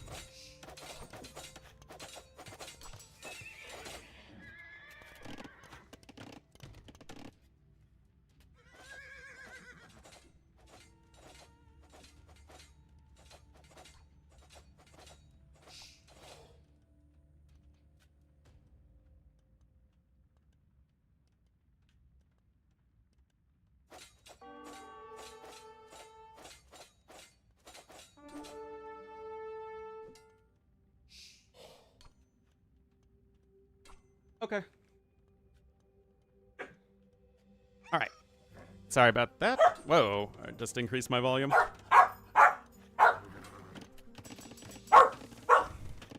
Dash.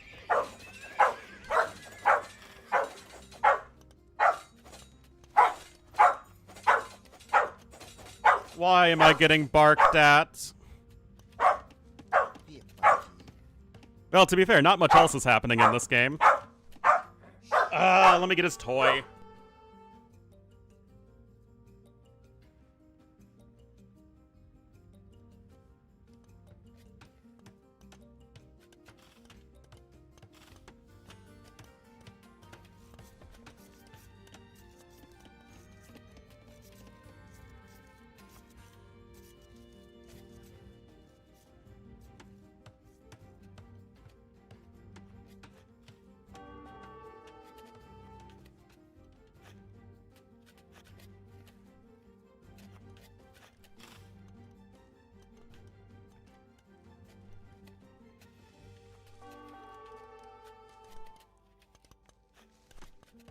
It's very exciting being a Corgi.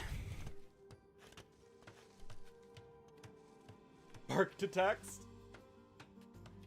Well, unfortunately for us, Dash is accustomed to playtime after his lunch, which does make it somewhat difficult when I'm working.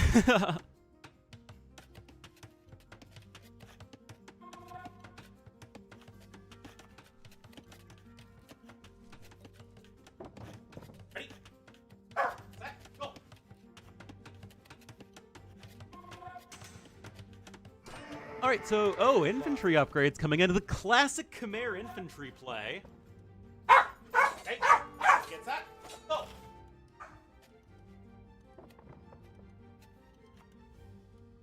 Post-meal exercise? Yeah, seriously. Oh, looks like Kingstone lost 2 vills, though. He is faster to Castle Age, but Red's getting walled up. Comes first, what do you think I'm trying to do right now? Trying to keep a Corgi entertained and you guys entertained. It's a tough job. Ah.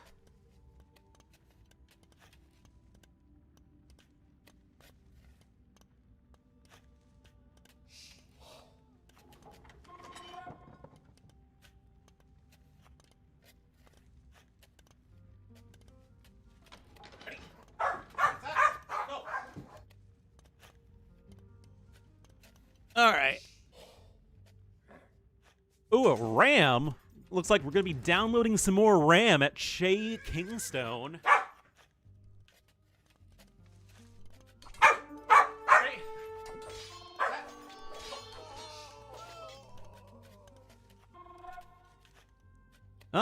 Catching another couple units. Whoa, where's Red losing Vill? Or Red killing Vills? Ah.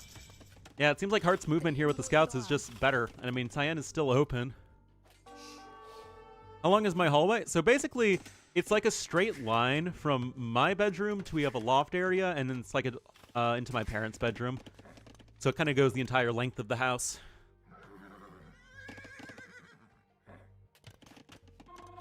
Get you arse. I mean, you gotta make something happen in the very near future here as, Mr. Kingstoner. Oh. See if I can... Nice. Alright. Still able to be casting. I mean, obviously this is like a YOLO Pikeman siege all-in. Anyway, Red has, found it out, and yet he's... Oh, going to just try and go for another 45 church. Wait, why does Kingstone not have any units? Oh, no. Oh, Pikeman isn't in yet, so the Light Cav are trying to buy some time. In Chicago? Rent's probably, if I'm wanting to live closer to the Chicago area, probably between 1,500 to 2K a month. Well, that just happened. What a game. What a game. Yeah, Kingstone just never really had the number of units he needed. You can't have an even number of knights and pikemen.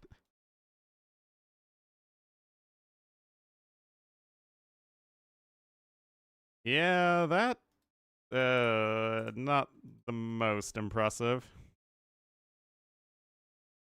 He's right, because he had no army. He was super dead. He had lost a bunch of villagers. He had no army.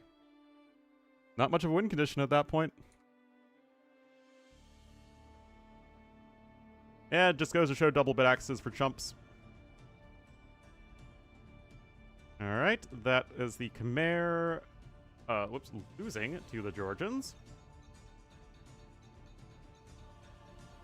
Oh my goodness, his toy is now,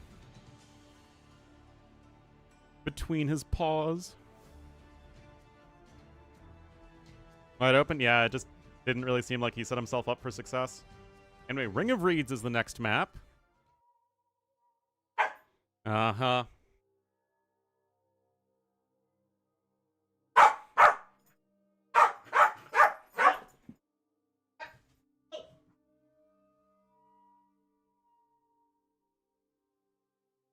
Doug, I'm trying! And I failed to download match content! No!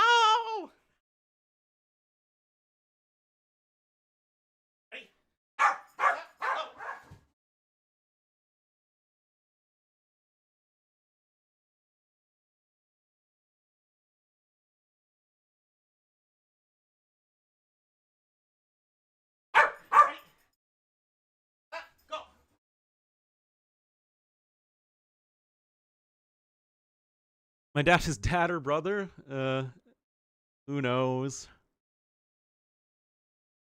Didn't I launch AoE? Okay.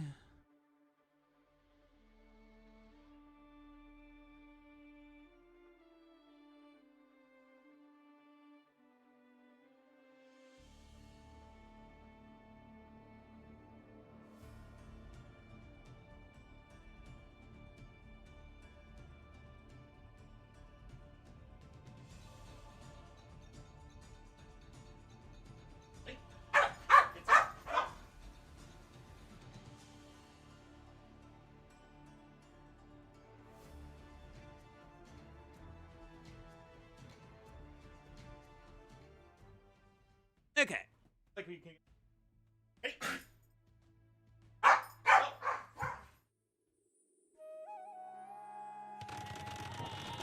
Oh, he is a good boy. Oh, what? Now they just continue to switch colors. All right, one game away from the round of 8. Hey. Go. We will have Hearttt in the red as the Bengalis to the west, and to the east in the cyan as the Byzantines. T-West's favorite Civ and color combo. Tournament life on the line. It's Kingstone. Hey.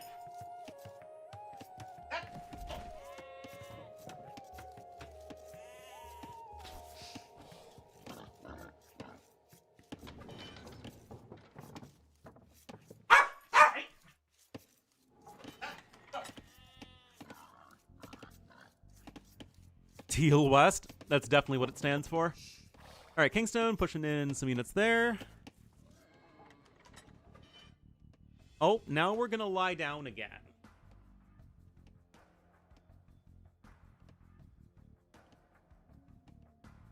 What? Oh, now we need pets. Now look at this dog.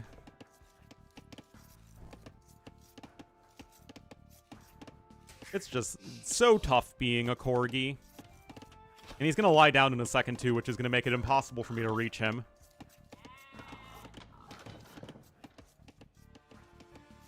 Dogs, so he meets some friends? There are tons and tons of dogs in the neighborhood, so he has lots of friends.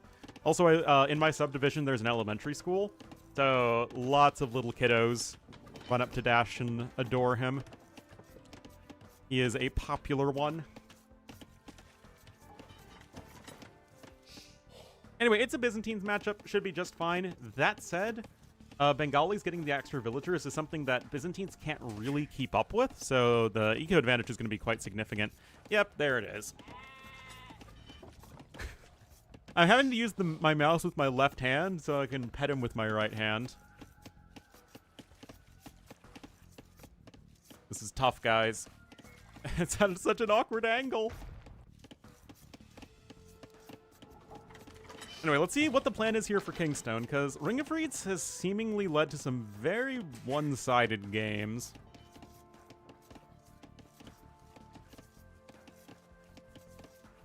Like to sit on her lap? Yes, he does. He likes to be close.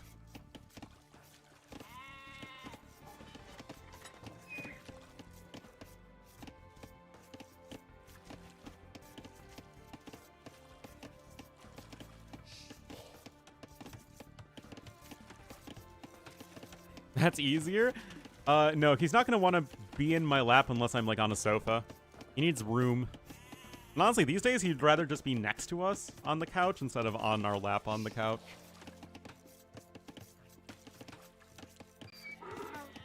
How old is that? Dash is 7. I know he doesn't act like he's 7, he acts like a puppy. But he is very technically a wise sage of a dog.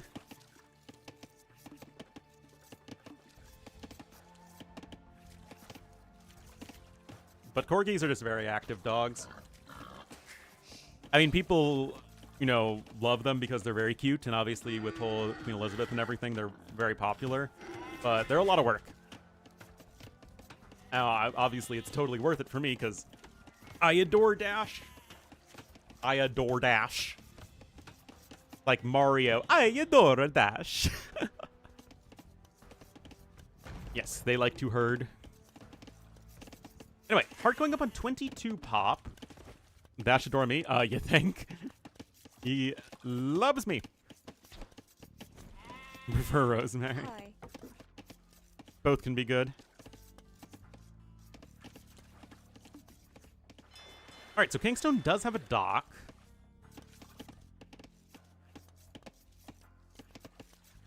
And he's castle drop with Byzantines? FC Katas? No more sets today. Also, I'm probably not going to cast tomorrow. A dumbbell? There are, in fact, 2 of them right next to each other.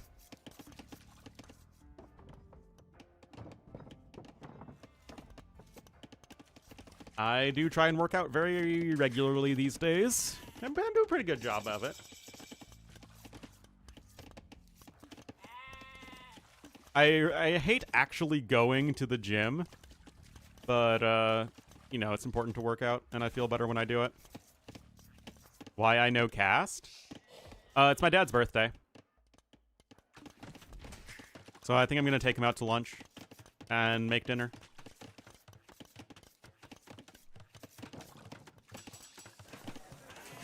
But I'll be back on Sunday.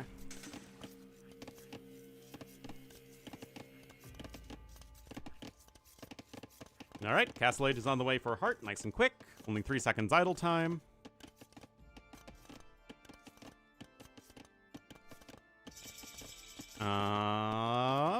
Plop.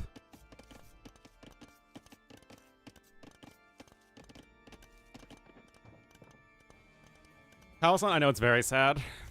Flogi with the 38 months. Thank you so much, Flogi.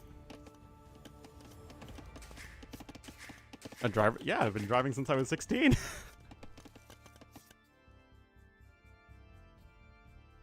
The driver's license? It's a marginal amount. Now, the driving lessons, I guess, are probably several $100. I honestly didn't pay for it. My parents did when I was in high school. But yeah.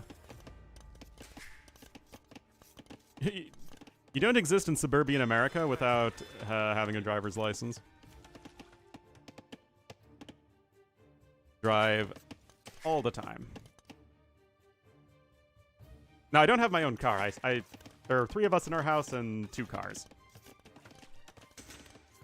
Here, the OG... Well, yes, the OG voice acting was much better. That is the least controversial opinion, possibly.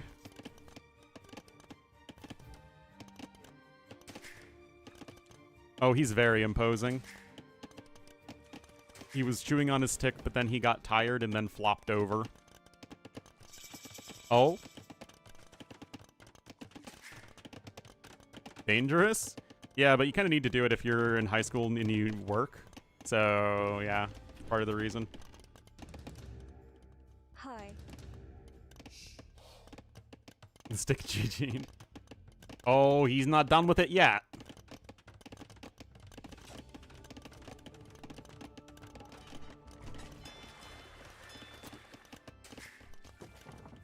Oh. Hearttt is coming in forward. Wait, can you just defensive castle fast imp here? Cars are really big. We have a Corolla and a RAV4. The RAV is pretty big. Like, the newer RAVs are like, quite spacious.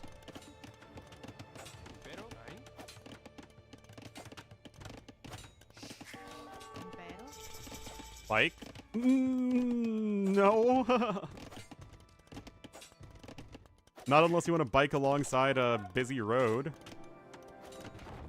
I mean, I don't even know anybody who works within like a 20-minute drive of where they live. Not really reasonable to ask somebody to bike to work if they live like, 15 kilometers away.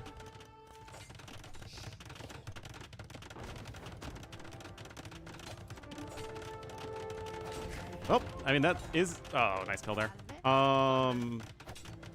Absolutely going to be fast imp.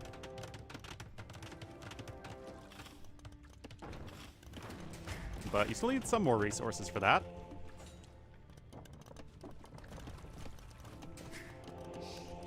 Oh, wait, he's still mining stone? Okay, now I'm confused.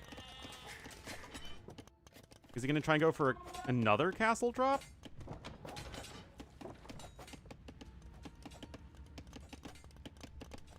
To give him a nudge? It depends on how good the sidewalks are. Which is kind of hit or miss. Personally, I get really annoyed by cyclists.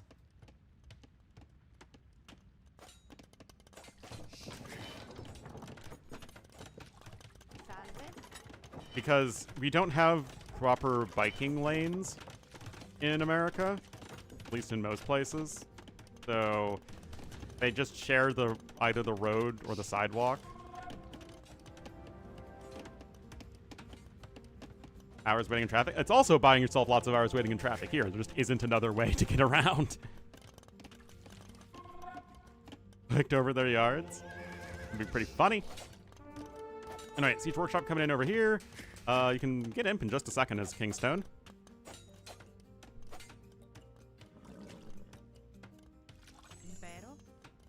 Like, public transportation is a thing, but if I want to get to my nearest train station, it's like, what, 3 kilometers away, probably?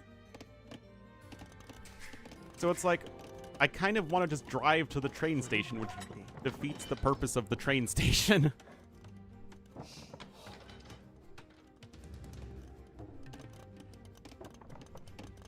Another pressure is going to be coming in from the other side. And did he sell stone? I'm a little confused by all this. I thought he'd be going fast imp monks and trebs. And here we are again. Break is over, right?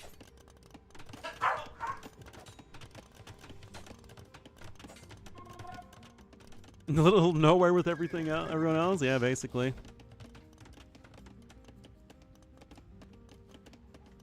Ready? Go.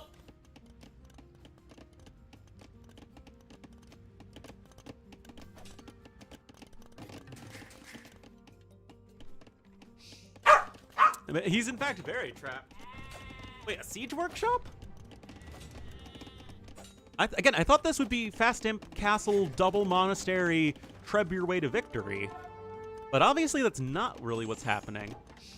Now, Hearttt is nowhere near Imperial Age himself, but he's going to be laughably far ahead in the monk numbers.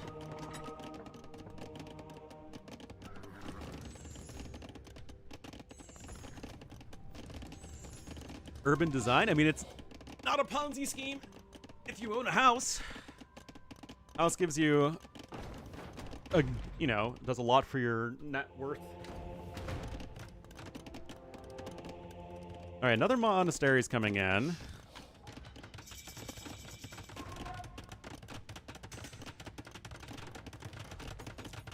Don't want traffic? I mean, it kind of depends. Like, these days, it's in the summer, construction's really bad. It'll probably... I mean, like, I just drove to my friend's, like, last weekend. I went from basically the far northern suburbs to the far southwestern suburbs, and that took me 2 hours.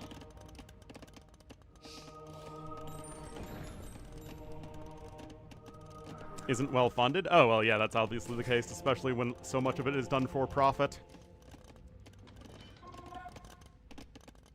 Always like that? I mean, Chicago's big. Chicago has like 10 million people in the metro area. So it's big and it's sprawling. wish. I mean, Chicago would be bigger than any city in Europe except probably London, Paris, Moscow, and Istanbul. Surrender? Why? He's an imp. He has trebs.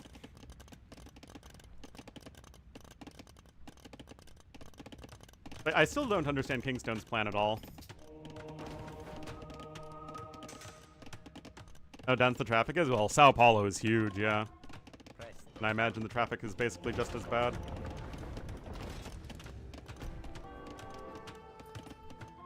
You pry from your cold dead hands? Hey man, I love remote working.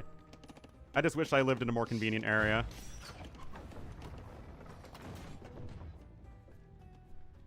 Is less bad? Yeah, I mean, I'm pretty sure Brazil has many of the same problems that the US does.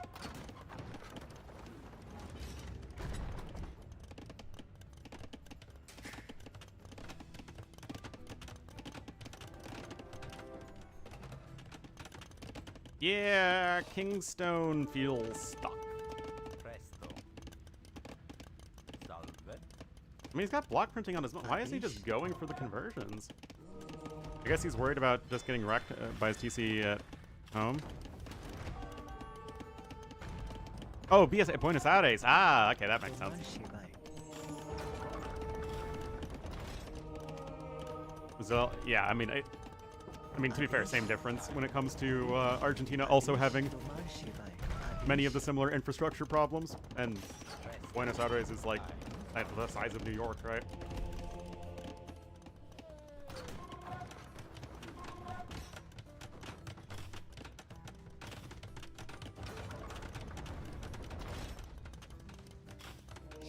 Aw, I'm sorry, Time the Witches. Yeah, leaving Dash is going to be the hardest thing by far when I eventually get a job and move out.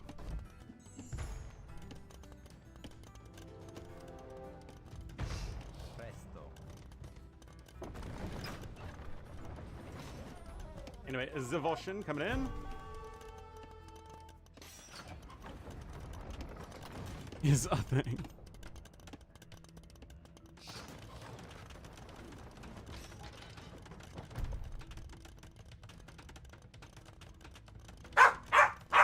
Hey, what's that? Yeah.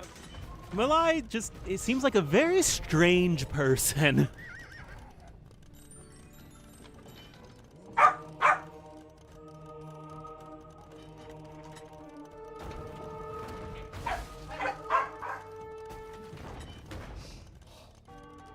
Yeah, this all feels way too slow. I guess the Scorpions are going down, though.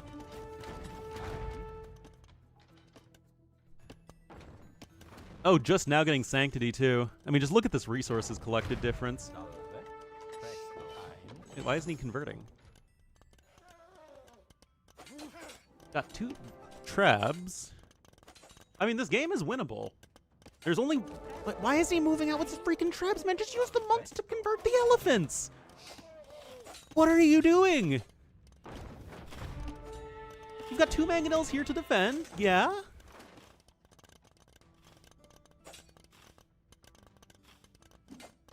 By city proper is completely useless. So I don't think it's useful for any city anywhere in the world. Oh my god, if he doesn't know, he doesn't need redemption. Oh, my goodness.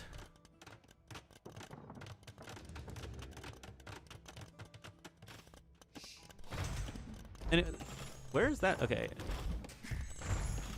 No way this works, though, for Hearttt, right? Again, where are the monks? What is Kingstone doing, guys?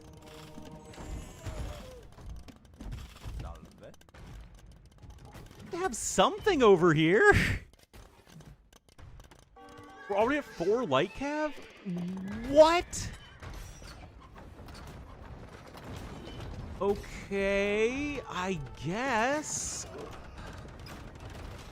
This is... I have no idea, guys. What even is this? Why does he not have any monks with this? In no world was this ever going to... What?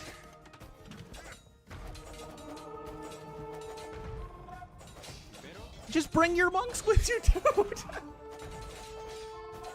And also, there's no reason this couldn't have happened, like, over a minute sooner when there would have been no light cav on the field.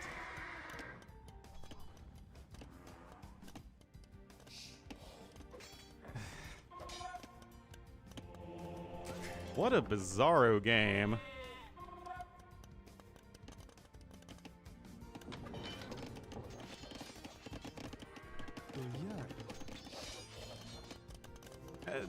Don't you guys think that Kingstone, if he just goes forward sooner, knows that you don't need redemption to convert the armored elephants, and then just like 5 monks, 2 trebs here, maybe keep a couple monks at home to deal with any mangonels, and have your own defensive mangonels, go after the armored elephants, and then you're fine.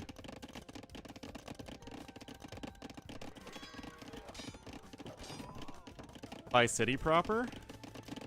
Who knows, man?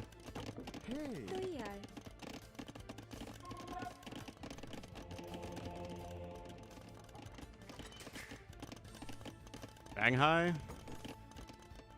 Mexico City? Yeah, I mean, it's...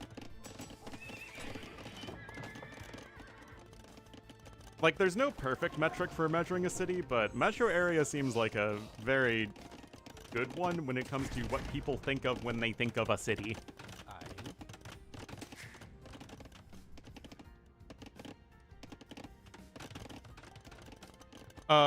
The team bonus? For Bengalis, it's that trade units generate 10% food. And for Byzantines, it's that their monks heal, was it 100% faster? Yeah. Hi.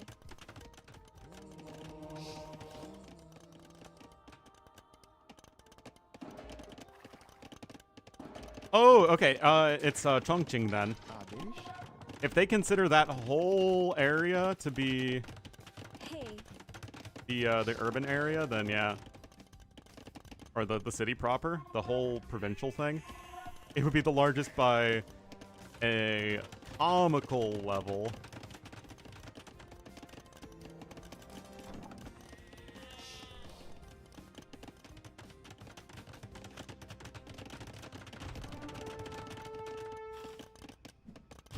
Yeah, exactly.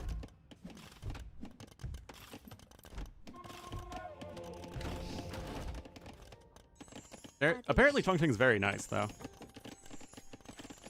It's a single city. Yep.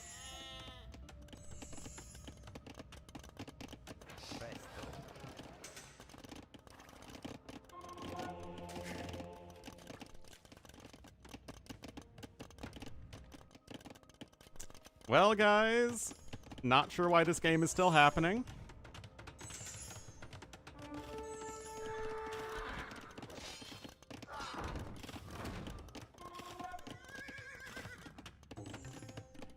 The last game was not close at all.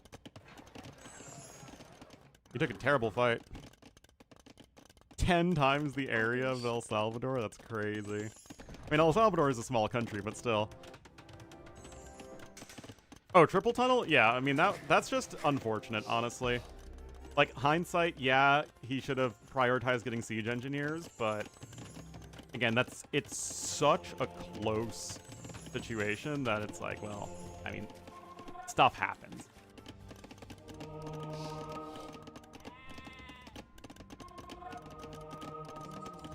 Anyway, Kingstone just doesn't have any eco at all.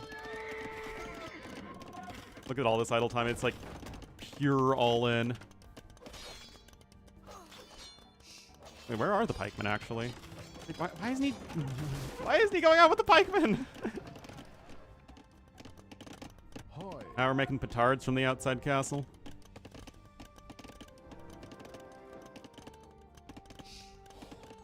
Three times the population. I mean, Chongqing is a very big city, but... obviously, the metro... Is it one of the only city whose metro area is smaller than its city proper?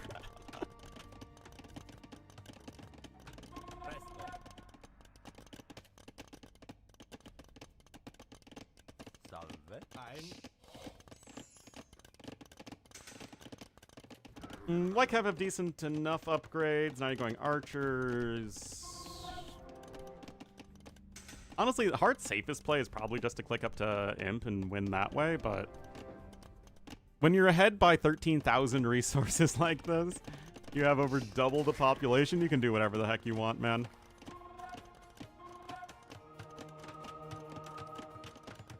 Yeah, still just 2 trebuchets, no eco upgrades. You don't even have a way of stopping those armored elephants.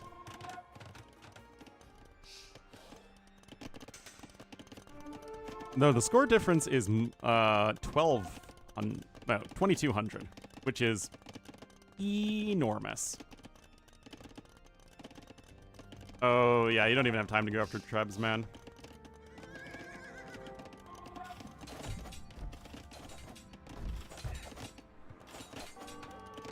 Oh, I guess you deleted those walls. Guys, this game is so freaking over. Hi.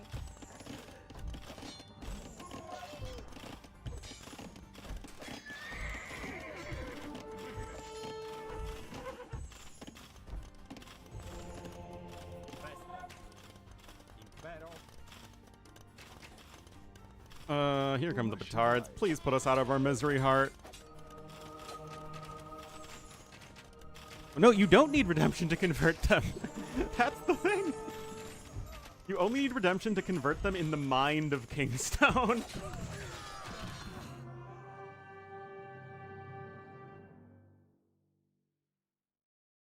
Well, that was a series. We had we've had 4 clunker series, unfortunately.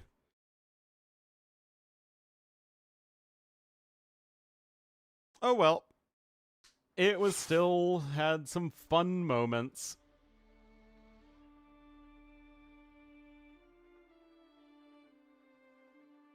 Nope, no more games today.